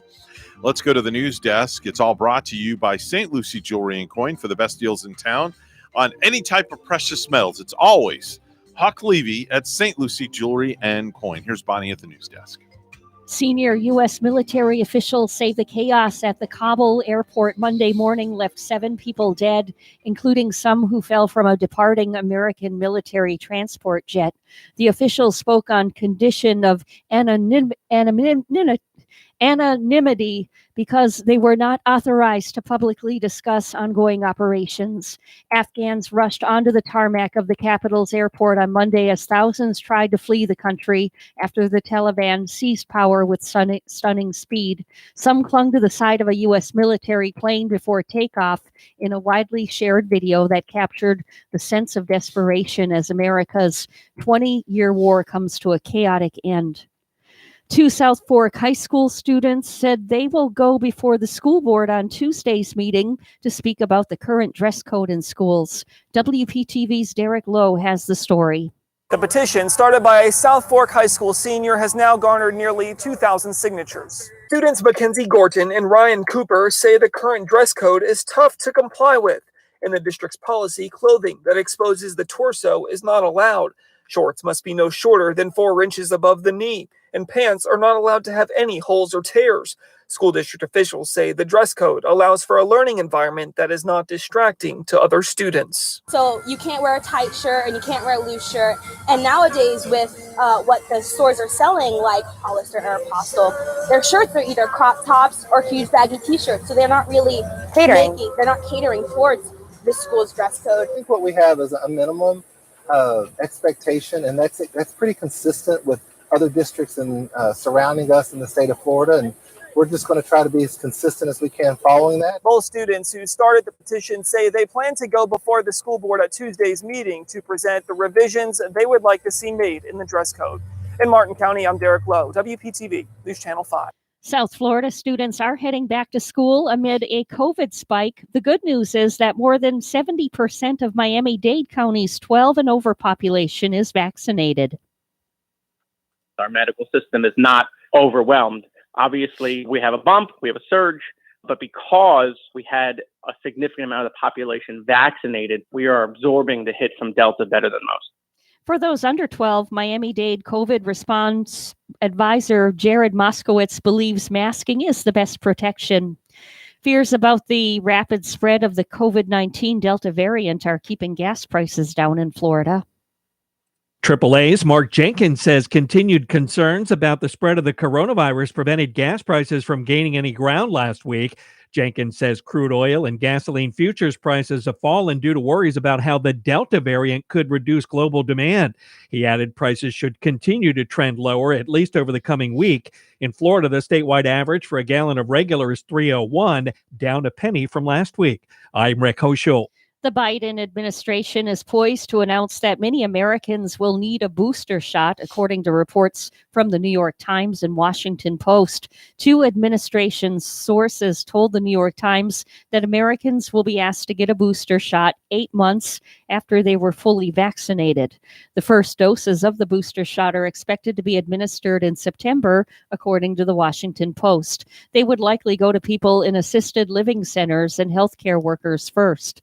The Biden administration reportedly came to the decision after receiving data from Israel, which showed the Pfizer vaccine was not as effective in protecting elderly people who were vaccinated at the beginning of the year. Bob Dylan is being sued by a woman who claims the singer sexually abused her in 1965 when she was 12 years old, according to multiple news outlets. Dylan denies any wrongdoing. The 56-year-old claim is untrue and will be vigorously defended, a spokesperson for Dylan told a reporter. In the civil lawsuit, which was filed Friday, the woman claims Dylan abused her multiple times at his New York apartment. Dylan would have been in his 20s at the time. The statute of limitations had expired on any potential criminal case. However, the lawsuit was filed 1 day before the window closed in civil cases, Rolling Stone reports. And lastly, Little Caesars just unveiled their newest concoction, a hybrid called the Crazy Calzone. That's half pizza, half calzone.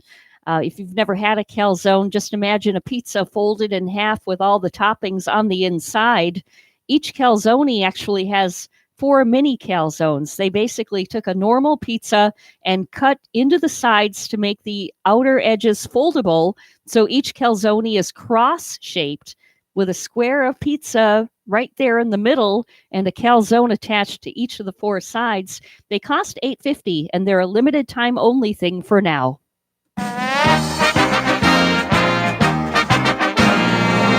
After returning to the field for a week, Houston Texans quarterback Deshaun Watson did not practice on Monday afternoon.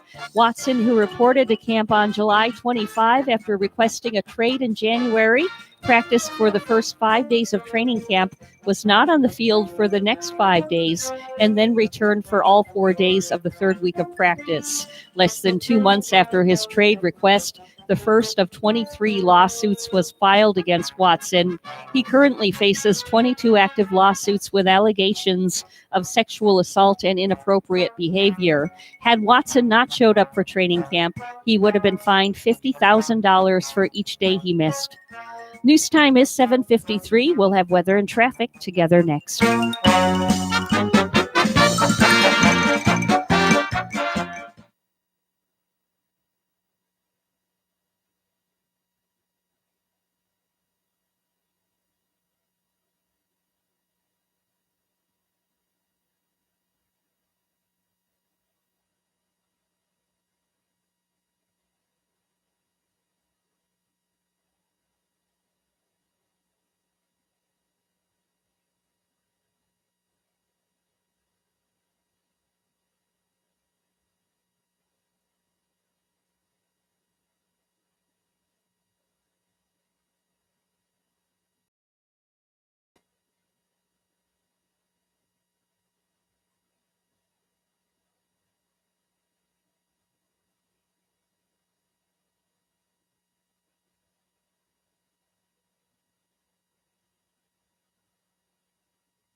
7:54 right now on the Get Up and Go show with Evan and Bonnie. It's time for traffic and weather together. Bonnie? Well, as we bring up the latest traffic report, the roads are looking good and clean right here for a Tuesday morning. If you're heading out, you should have a nice ride.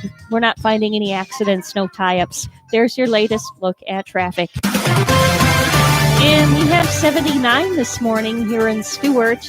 In Henderson, Nevada, a hot, clear 93. Here's our forecast at WPTV.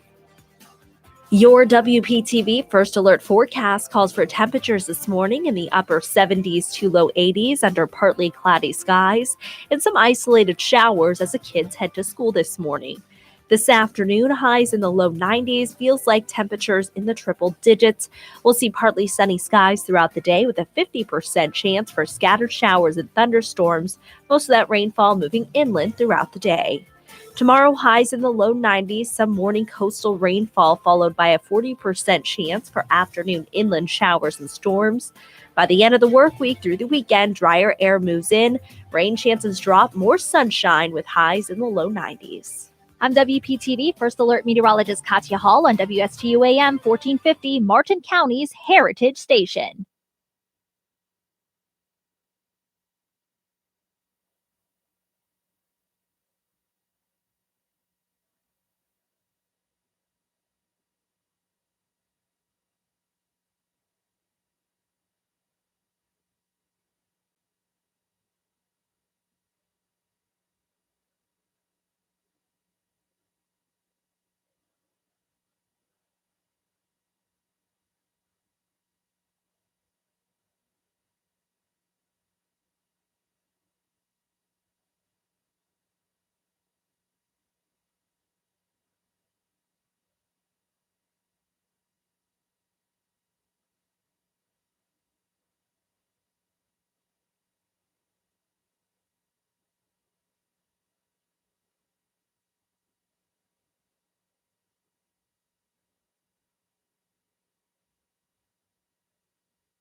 Coming to you live from Stuart, Florida, the greatest little town in the world.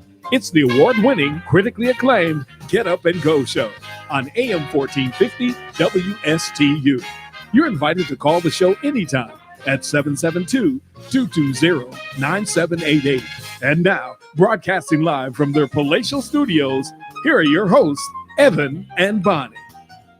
Thank you very much, Mr. Announcer. It is Tuesday, 8/17/2021. God, this is going to be so yummy. It is going to be so yummy. This is unbelievable. I know, it's unbelievable what we're about to talk about. Does someone need a hug?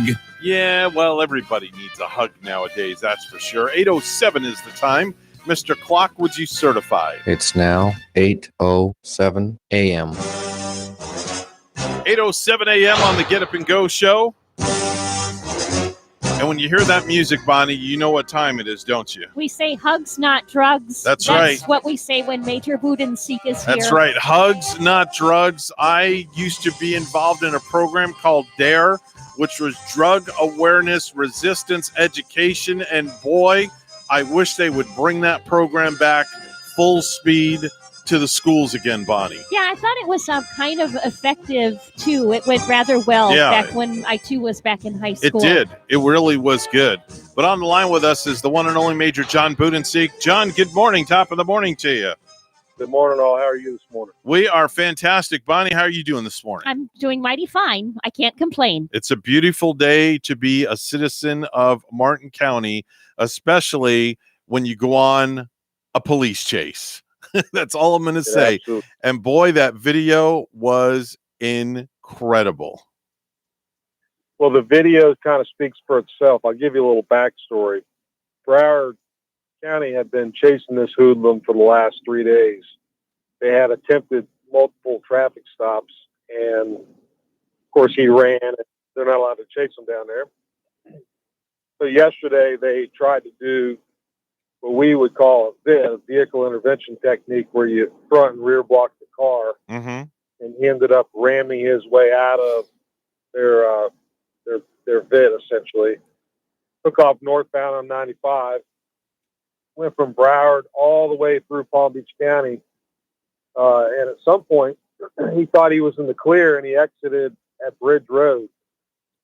And if you see that video, we think he exited to check out his car because he did sustain some damage. Mm-hmm. He was ramming those patrol cars down there. So we think he thought he was in the clear, was checking out his car, and lo and behold, things didn't quite work out like he had. So our SWAT team just happened to be training yesterday, and because we had a significant heads up that we had an offender headed our way, they were out there and they put the welcome mats out that we have and welcomed him to Martin County.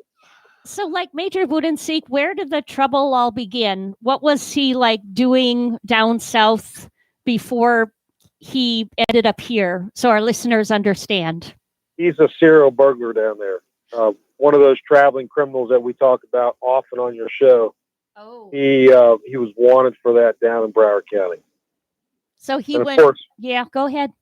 Of course, they know down there all they have to do is run, and they're in the clear. Obviously, look at the car that this guy was driving. No one in their right mind would run from the police in a car like that around here. So but I guess it works down there. We've been observing the car, and wow, we're wondering who did this fascinating paint job. This car has, I think the first base, what I'm guessing is blue. It was blue to begin with. But then, this serious artist went over with some white swirls. There's some black swirls falling in there. I mean, this car is just so colorful. It's what I should do to my Mustang. Well, it's funny because I was talking to the Broward and Palm Beach County guys, and they were trying to explain to the helicopter which car to look for, and the helicopter did not have a hard time picking that car out of traffic.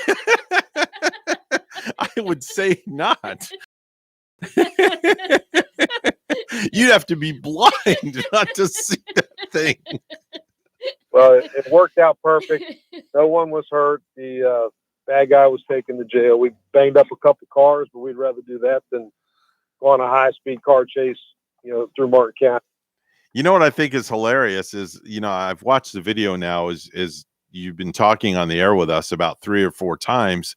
And as he exits the car to run, the first thing he does is he pulls his britches up because his britches were just falling down. Oh, gosh. And then when he's sitting on the back of the pickup truck posing for his modeling picture, as we like to call it, you could see his britches are literally way below his buttocks area as he's sitting there. Yes, it certainly doesn't help him run faster. And I took that modeling photo, by the way. Oh, so did you really? Great you. job. I mean, it seems like you got his better side. Actually, he was pretty affable after all the crashing and banging and running.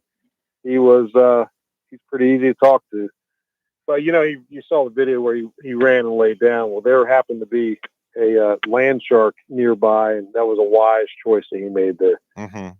So there was a German Shepherd Malinois mix, beautiful dog. Oh, from Broward County that happened to be on scene. So he made the right choice. But I'll tell you this: there's a reason why they run in Broward County. There's a reason why they run in Palm Beach County, and there's a reason why they can't chase them and do what we do, and that's because the public support is not as strong down there. We do what we do here because our citizens support what we do. They understand the mission, they have our back, and they support us. So it's not just the sheriff's office out there doing it; it's the whole county, right, that's out there doing it. John, why is it that Broward County won't chase people? We won't just chase for a car burglary or a burglary. Right. But it's not that. It's when they went to jam him in and then he's ramming their patrol cars. Right. That's when, you kind of have the green light. They committed an aggravated assault on a law enforcement officer. That's when you're kind of in that to win it. Mm-hmm. And like I said, they could legally do it. Florida state statute allows them to do it. Their policy probably even allows them to do it. But they're afraid. I mean, they're working scared down there, for lack of a better way to put it, because they could get indicted for something bad happening, and people are after the cops down there. Well, they know not to come up here because it's just simply the wrong exit. # wrong exit. That's what it's all about. Well, we want that message to resonate down there with Broward County is a big county, Palm Beach County is a big county, but we do want those criminals to go down there and say, hey, I didn't know where I was, but I finally figured it out, and I don't ever want to go back to that place. So that's what we hope. We really do hope. I know it's kind of tongue in cheek, and Christine writes some funny wrong exit quips there on Facebook, but it's not all fun and games. These are real criminals coming into Martin County to commit real crime that affects all of us. Terrible, terrible situation. Well, thank the Lord that nobody was injured, nobody got hurt, nobody got shot, and the criminal was arrested. Now, he was arrested in Martin County. Now, does he get extradited down back to Broward County where the original crime happened? How does this all work? Because he has obviously charges in Martin County now from the police chase and ramming of the vehicles. Yes. So he has charges here that he'll stay in jail here until his charges here are resolved. Broward County will do a warrant or several warrants, and as soon as he's released here, he'll go to Broward County and face those charges. So he'll hopefully be sitting for quite some time and have some time to reflect on his polka dotted car that he tried to run in, and is keeping his pants up above his knees. Put your pants on, young man. Pull your pants up, young man. Let's talk a little bit. Let's switch gears a little bit here.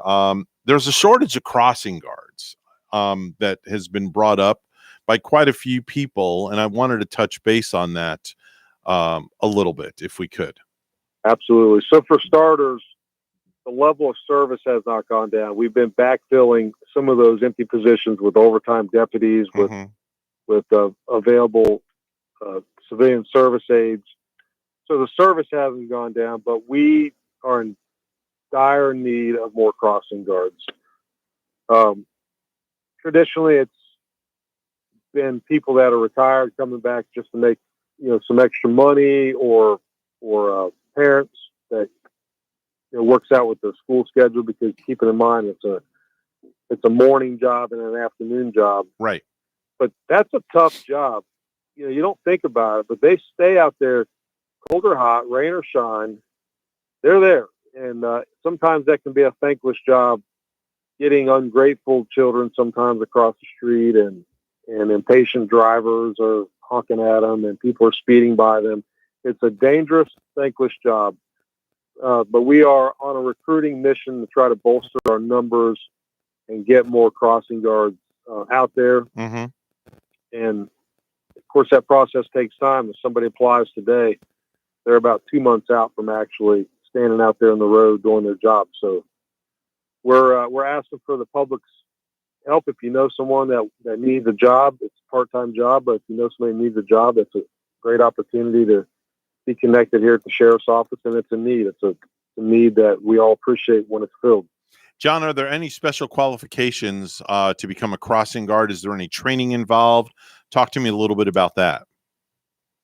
To get in the door, you have to have a clean record like a deputy. I mean, when you come work at the sheriff's office, whether you're a deputy, crossing guard, or name whatever job it is, you have to pass the same background check. So that's a little stringent. So if you have a criminal record, that's not the job for you. Okay. As far as training, yes, they have in-service training. In fact, last week before school kicked off, they were all in here at the sheriff's office going over rules and procedures and making sure they have the right equipment to be out there stopping cars. So yes, they're trained, and then they hit the streets out there. And like I said earlier, it's not the easiest job in the world. And Major Budenseek, if one wants to become a crossing guard, can they go to a website to apply or stop into your department to apply? Right now, probably the easiest way to do that would be to go to our Facebook page. There's an ad on there, and there's a number, and I think there's a website also where you can get information on that. Very nice. All right, very good. Now, does a crossing guard have the same power as a deputy? Anything similar? What is the power that a crossing guard has? Because they are an employee of the sheriff's office. They are, but they're a civilian employee. They're not deputized, so no, they don't have arrest powers. They can't write speeding tickets, but they've got a direct line to those that can. So if you mess with our crossing guards, you can rest assured that there'll be a deputy close by that'll come work on their behalf. So while they don't have the same powers, they are ours, and we do our best to protect them. Okay. So don't mess with our crossing guards is my point. All right, very good. I like that. I like that a lot. Again, the website you want to go to, John, to fill out the application. What's the sheriff's office website again? Just go to our Facebook page. Okay. And it's on there. It's a couple posts down. It's right before the wrong exit initiative that we talked about today. Okay. All right, very good. It's Major John Budenseek from the Martin County Sheriff's Office. Oh, by the way, how is Sheriff Snyder doing? We talk to you so much now. It's kind of like he's just like faded off the. Even though he hasn't gone away, he's still there. How is his ankle doing? And give us an update. Well, he's not faded off at all. He's very engaged in the process. He keeps he's running the ship. Mm-hmm. He's the commander of the ship. He's doing well with his ankle. He's finally starting to put a little weight on there. He's in physical therapy. It was a pretty significant break, but he's moving around more and more. Still getting a lot of swelling, still has pain. Okay. But he's doing well considering, the crash he was in and being 6 hours for medical attention and then actually having to fly all the way to Florida before he got real help. So he is doing well. Well, please make sure and give him our best from both of us here, Bonnie and myself. Absolutely. Yeah, and please tell him that we miss him. We need a speedy recovery so we can get rid of that little knee scooter that he's tooling around the office on and get back on both legs fully. Always wishing him the best. Definitely so. Please do. Well, I absolutely will pass that along. He'll appreciate that. Please do. All right, take care. It's Major John Budenseek from the Martin County Sheriff's Office. John, always a pleasure, and we'll talk to you soon. Have a great week. You too. Have a great week as well. Time for the Precious Metals Report. It's all brought to you by St. Lucie Jewelry and Coin. Gold is opening up at $1,792.30 an ounce, and silver opening up at $23.84 an ounce. That is the Precious Metals Report, and it's all brought to you by St. Lucie Jewelry and Coin.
8:23 right now on the Get Up and Go show with Evan and Bonnie. It's time for news, all brought to you by Florida Blue, your local Blue Cross Blue Shield, helping families take control of their health for more than 75 years. Here's Bonnie with the headlines. Thank you, Evan. The number of COVID hospitalized patients at some Treasure Coast hospitals on Monday is the greatest since the start of the pandemic, increasing 16% over the weekend as coronavirus cases statewide continue trending up.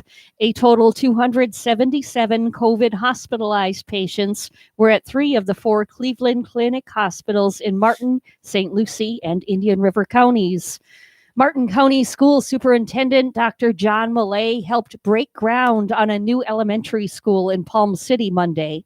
WPTV's John Shaman has details. Dr. John Millay helping break ground on a new elementary school in Palm City Monday. It's a great investment by the taxpayers of this community. The school will be complete in August 2023, but in August of 2021, the news surrounding schools is mostly centered on COVID and masks. Our schools are safe. We're taking care of all the protocol. We're watching our mitigation strategies. As of Monday, the total number of confirmed COVID cases in Martin County schools is 36. Last year, the first 5 school days saw only 7 total cases. We're watching that each day. We're working with the local health department. We're listening to the Department of Education and other state authorities. Elsewhere on the Treasure Coast since the start of the school year, Indian River County reported 20 positive cases, 12 staff and 8 students. St. Lucie County reports 40 staff and 73 positive student cases. A lot of the same kind of angst out there amongst our members. How are we going to socially distance? How are we going to protect ourselves? David Freeland is the president of the Education Association of St. Lucie, representing about 2,700 district employees. Not teachers themselves calling out. Now we've got attendance issues, but because they're quarantined. Freeland says he sees a potential work slowdown as more people become sick. The union and the school district worked together this summer to provide a new COVID-19 leave program for school staff. If anybody gets sick through a contact at work, they get 10 days of COVID leave before they have to start using their own sick leave or other leaves. The school board's decision last week to require staff to mask up also created some conflict among St. Lucie union members. I don't understand why they have to mask and students have a choice. And that's a minefield to try and navigate. With no virtual option, more kids are in the classroom. We are hoping to be able to get through this as unscathed as possible. John Shaman, WPTV, News Channel 5. A second Florida site offering the monoclonal antibody treatment for COVID patients is now open in Orlando. Here, what we're doing, we started one in Jacksonville. We have one here in Camping World Stadium. So this is going to be open 7 days a week and is going to be able to treat up to 320 patients a day. Governor Ron DeSantis says the treatment has proven to greatly reduce the chances of COVID patients being admitted to the hospital. There's only one city commission contest in Stewart. On Tuesday's primary election ballot, voters will choose a Group 4 commissioner, either incumbent Troy McDonald or Karen Hall, to serve the next 3 years. The nonpartisan race is a repeat of the 2020 election when McDonald defeated Hall. Group 2 incumbent Becky Bruner will be reelected without opposition. Polls will be open 7 a.m. to 7 p.m. Tiger Woods, the GOAT of golf, is giving the first Pop Stroke a facelift while expanding his 18-hole putting courses to 7 more locations in 3 states. Woods and his TGR design team are planning to redesign the 2 courses at the Port St. Lucie Golf Entertainment venue this year, said Pop Stroke founder Greg Bartoli. The redesign will make the courses more suitable for all ages and skill levels, he said. The courses are very challenging, Bartoli said, and we're going to kind of soften them up a little bit and make them a little more player-friendly. That's what Tiger Woods is all about. And lastly, a rookie cop in D.C. named Taylor Brandt is being honored because in her first year on the job, she's already saved 9 lives. She specializes in tactical emergency care, so she's kind of like a cop/EMT. 2 weeks into her field training, she saved a guy who'd been shot multiple times, and she saved 8 more people since then.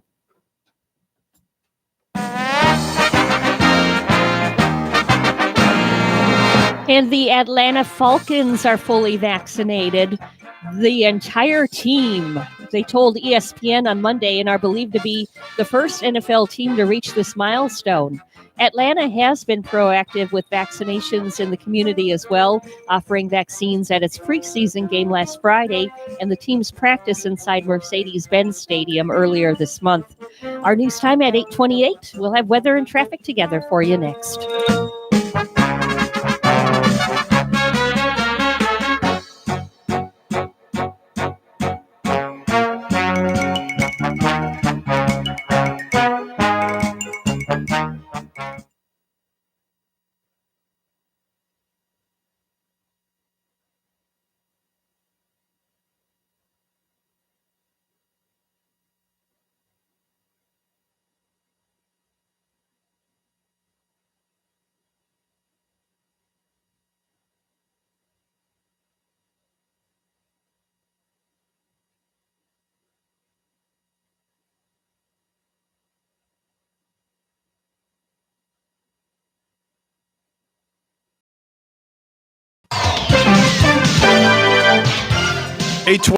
Now on the Get Up and Go show with Evan and Bonnie, it's time for traffic and weather together. Bonnie? Well, Evan, we're not seeing any traffic accidents at the moment. No tie-ups here on our major roadways and US 1. Everything looking good and up to speed right now.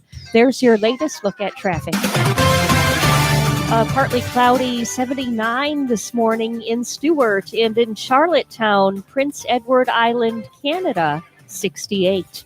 Here's a look at our weather at WPTV. Your WPTV First Alert forecast calls for temperatures this morning in the upper 70s to low 80s under partly cloudy skies and some isolated showers as the kids head to school this morning. This afternoon, highs in the low 90s feels like temperatures in the triple digits. We'll see partly sunny skies throughout the day with a 50% chance for scattered showers and thunderstorms, most of that rainfall moving inland throughout the day. Tomorrow, highs in the low 90s, some morning coastal rainfall followed by a 40% chance for afternoon inland showers and storms. By the end of the work week through the weekend, drier air moves in, rain chances drop, more sunshine with highs in the low 90s. I'm WPTV First Alert meteorologist Katya Hall on WSTU AM 1450, Martin County's Heritage Station.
You're listening to the Get Up and Go Show with Evan and Bonnie on Martin County's Heritage Station, AM 1450 WSTU. Now let's get back to the program with Evan and Bonnie. Time now is 8:32 on the Get Up and Go Show with Evan and Bonnie. It's the Tuesday edition. And without further ado, here's Randy Siegel with the Space Report. Good morning, Randy. Good morning to you, sir. Well, it was on this date in history, in 1966, that NASA launched its Pioneer 7 solar space probe to learn more about the solar wind from the sun. Also, on this date in history, back in 1970, the Soviet Union launched its Venera 7 spacecraft headed for Venus, and it did reach its target and went into orbit in December of 1970. 2 astronauts and 2 cosmonauts on board the International Space Station are getting ready to take some spacewalks. The first spacewalk is planned to take place on the 24th, 1 week from now, when Commander Akihiro Hoshide and Flight Engineer Mark Vanderhee will exit the Quest airlock in the U.S. spacesuits about 8 a.m. And they'll translate over to the Port 4 truss structure. Once there, the duo will prepare the work site for the next set of rollout solar arrays due to arrive in an upcoming SpaceX Cargo Dragon. The pair went over their spacewalk maneuvers using a computer in order to hone their skills. Cosmonauts Oleg Novitsky and Peter Dubrov will perform the other 2 spacewalks in early September to prepare cables and other external equipment for the recently arrived new Kia multi-purpose laboratory module. Meanwhile, Megan MacArthur and Shane Kimbrough joined European Space Agency astronaut Thomas Pasqua and took turns offloading cargo packed inside the Cygnus space freighter. The freighter is docked with 4 tons of cargo that they need to move out and get situated. The science that is still going on board the space station included Mark Vanderhee swapping out fuel bottles inside the combustion integration rack and setting up samples for the ring shear drop fluid physics study. Hoshide served samples in a microscope for a biological study observing how cells sense gravity, then installed a Kyber small satellite deployer inside the Kibo laboratory module. They use mini satellites sent out from the module in the Kibo module. The next cargo shot will take place this Saturday, the 28th, when a Falcon 9 rocket will lift off at 3:37 a.m. from Launch Complex 39A at the Kennedy Space Center. It'll deliver science experiments and ways to prevent and treat bone loss, density loss in space, investigations of testing diagnostic devices that could detect mitigating vision disorders, and a new robot arm to demonstrate how it can help in space as well as on Earth. The capsule will also deliver materials such as concrete, fiberglass, composites, and substances that could offer protection against radiation to investigate how they respond to harsh environment of space. It'll be interesting to follow that and see how it goes. One of the astronauts on board the station, Shane Kimbrough, said, and I quote, "Sleeping in space is awesome." Well, when you're in microgravity and you're floating, I guess it's a good thing to do. Yesterday, several satellites were placed into orbit from French Guiana. A Vega rocket making its 19th launch has placed into orbit the European Space Agency Pleiades Neo 4 Earth observation satellite, which is part of a 4-satellite constellation. They also put into orbit several Cube satellites that were hitchhiking rides, and the vehicle left on time at 10:47 p.m. last night and reached orbit. Right now, the question is, will lawyers delay NASA's 2024 lunar landing goal? Yep, that's right. NASA was notified that Blue Origin has filed a bid protest with the U.S. Court of Federal Claims following their denial of a protest that they filed with the U.S. Government Accountability's Office. It all is in regard to NASA's Human Landing System. The award was made to SpaceX that they provided the best opportunity for this to be successful. However, Blue Origin says that they are favoring SpaceX, that it's unfair, that it shouldn't have been done that way. Well, the question comes into play now is, was it unfair or was it fair? When NASA graded the two companies, it showed that SpaceX had technologically 4 strengths and had one significant weakness, and the price was $2.9 billion. While Blue Origins, on the other hand, had technological weaknesses in 2 significant areas and a price tag of $2.9 billion. So now it's going to be up to the courts to make the decision as to who is going to actually get to fly the mission and when this mission will in fact take place. So Blue Origins is kind of mucking up the works because they lost a bid because they were way over the amount that NASA was looking for virtually the same thing. Speaking about missions, NASA's Ingenuity rover, that little 4-pound autonomous aircraft, has now flown over a region called South Seaf on Mars. It has traveled a total of 1,476 feet round trip at a height of nearly 33 feet for 169 seconds. Ingenuity is scouting out a path for NASA's car-size Perseverance land rover. So far, they have been highly successful in allowing the rover to go where they would like it to go and visit. And the Ingenuity vehicle is helping NASA determine exactly what route to take to get the most science from the red planet.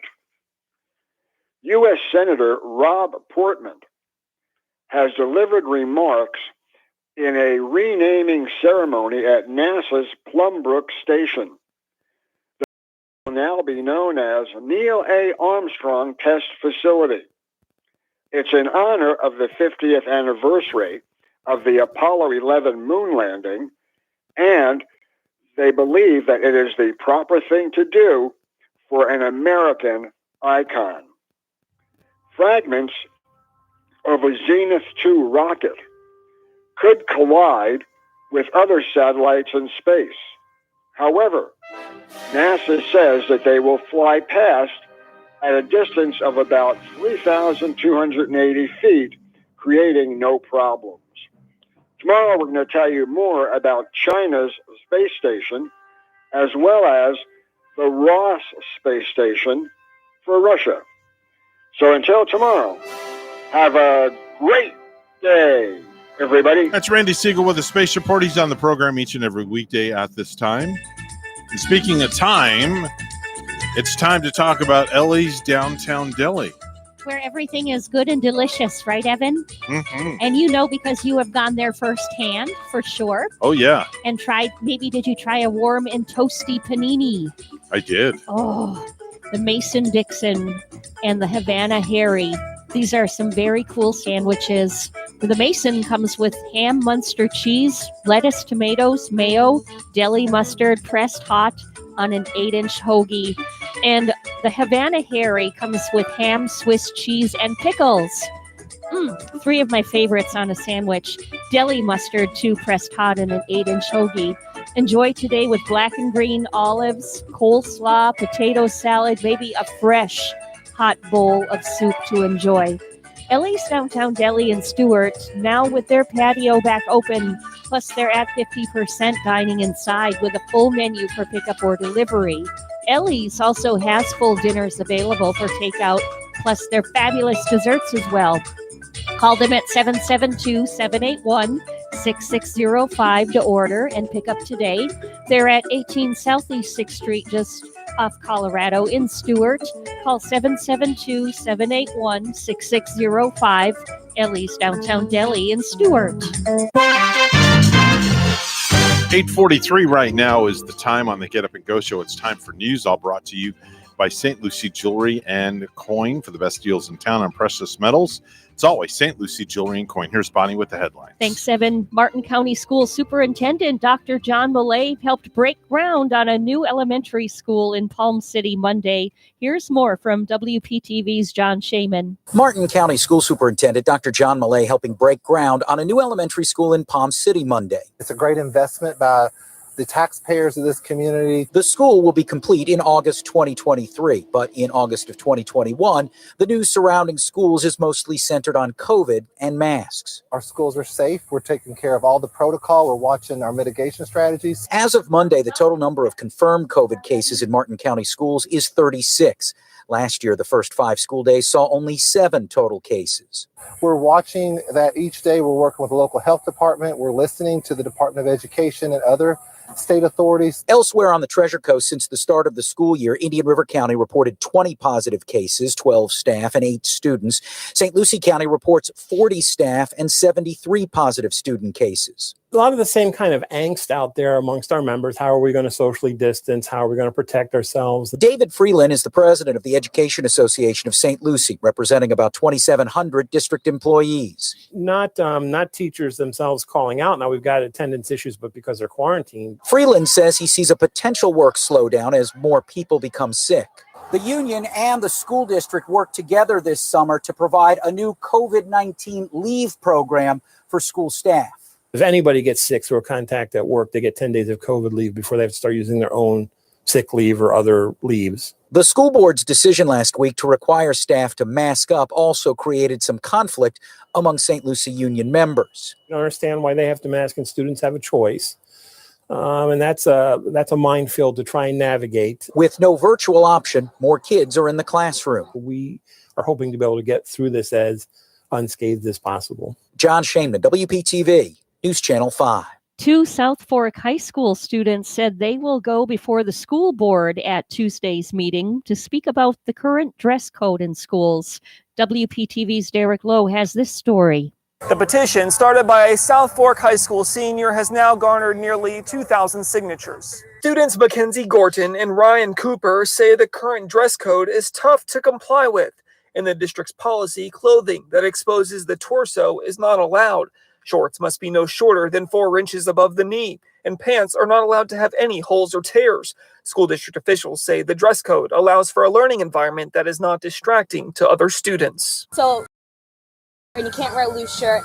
And nowadays, with what the stores are selling, like Hollister or Apostle, their shirts are either crop tops or huge baggy t-shirts. So they're not really they're not catering towards the school's dress code. I think what we have is a minimum expectation, and that's pretty consistent with other districts and surrounding us in the state of Florida, and we're just going to try to be as consistent as we can following that. Both students who started the petition say they plan to go before the school board at Tuesday's meeting to present the revisions they would like to see made in the dress code.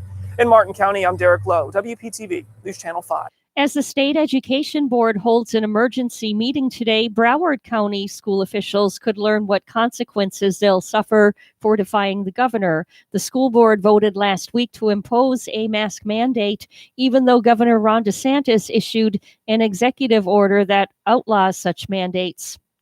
Fears about the rapid spread of the COVID-19 Delta variant are keeping gas prices down in Florida. AAA's Mark Jenkins says continued concerns about the spread of the coronavirus prevented gas prices from gaining any ground last week. Jenkins says crude oil and gasoline futures prices have fallen due to worries about how the Delta variant could reduce global demand. He added prices should continue to trend lower, at least over the coming week. In Florida, the statewide average for a gallon of regular is $3.01, down a penny from last week. I'm Rick Hoschel. Bob Dylan is being sued by a woman who claims the singer sexually abused her in 1965 when she was 12 years old, according to multiple news outlets. Dylan denies any wrongdoing. The 56-year-old claim is untrue and will be vigorously defended, a spokesperson for Dylan told a reporter in the civil lawsuit, which was filed Friday. The woman claims Dylan abused her multiple times at his New York apartment. Dylan would have been in his 20s at the time. The statute of limitations had expired on any potential criminal case. However, the lawsuit was filed one day before the window closed in civil cases, Rolling Stone reports. And lastly, get set to get your hungry on. Little Caesars just unveiled their newest concoction. It's a hybrid called the Crazy Calzone. That's half pizza, half calzone. And each calzone actually has 4 mini calzones. You see, they basically took a normal pizza and cut into the sides to make the outer edges foldable. So each calzone is cross-shaped with a square of pizza in the middle and a calzone attached to each of the 4 sides. They cost $8.50, and they're a limited time only thing for now at Little Caesars.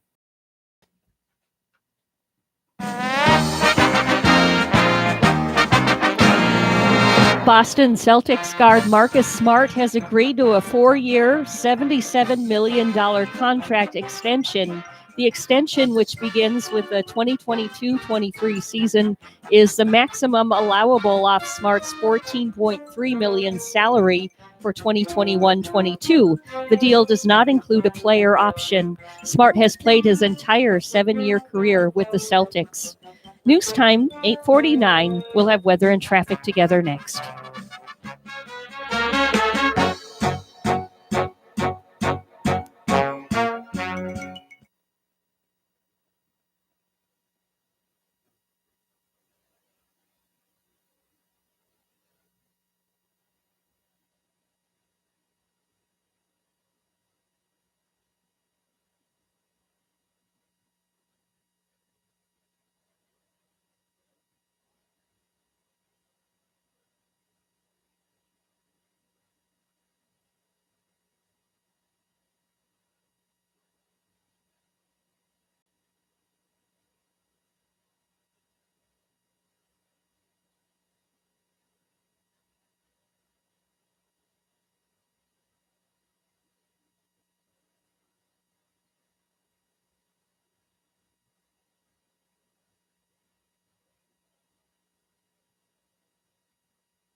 $8:51 right now on the Get Up and Go show by Evan and Bonnie. It's time for traffic and weather together. Well, we're not finding any accidents on our roadways right now for Stewart. We have a pleasant drive. Port St. Lucie area, the major highways looking good. Everything's up to speed over there. Not finding any accidents to report. There's your latest look at traffic. 80 degrees in Port St. Lucie, and it's 73 and cloudy in Hamilton Township, New Jersey. Here's our weather update at WPTV. Your WPTV First Alert forecast calls for temperatures this morning in the upper 70s to low 80s under partly cloudy skies and some isolated showers as the kids head to school this morning. This afternoon, highs in the low 90s, feels like temperatures in the triple digits. We'll see partly sunny skies throughout the day with a 50% chance for scattered showers and thunderstorms, most of that rainfall moving inland throughout the day. Tomorrow, highs in the low 90s, some morning coastal rainfall followed by a 40% chance for afternoon inland showers and storms. By the end of the work week through the weekend, drier air moves in, rain chances drop, more sunshine with highs in the low 90s. I'm WPTV First Alert meteorologist Katya Hall on WSTU AM 1450, Martin County's Heritage Station.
If you have a suggestion for the show, we would love to hear from you. Send us an email to WSTUmorningshow@gmail.com. Now let's get back to the Get Up and Go show. Here's Evan and Bud.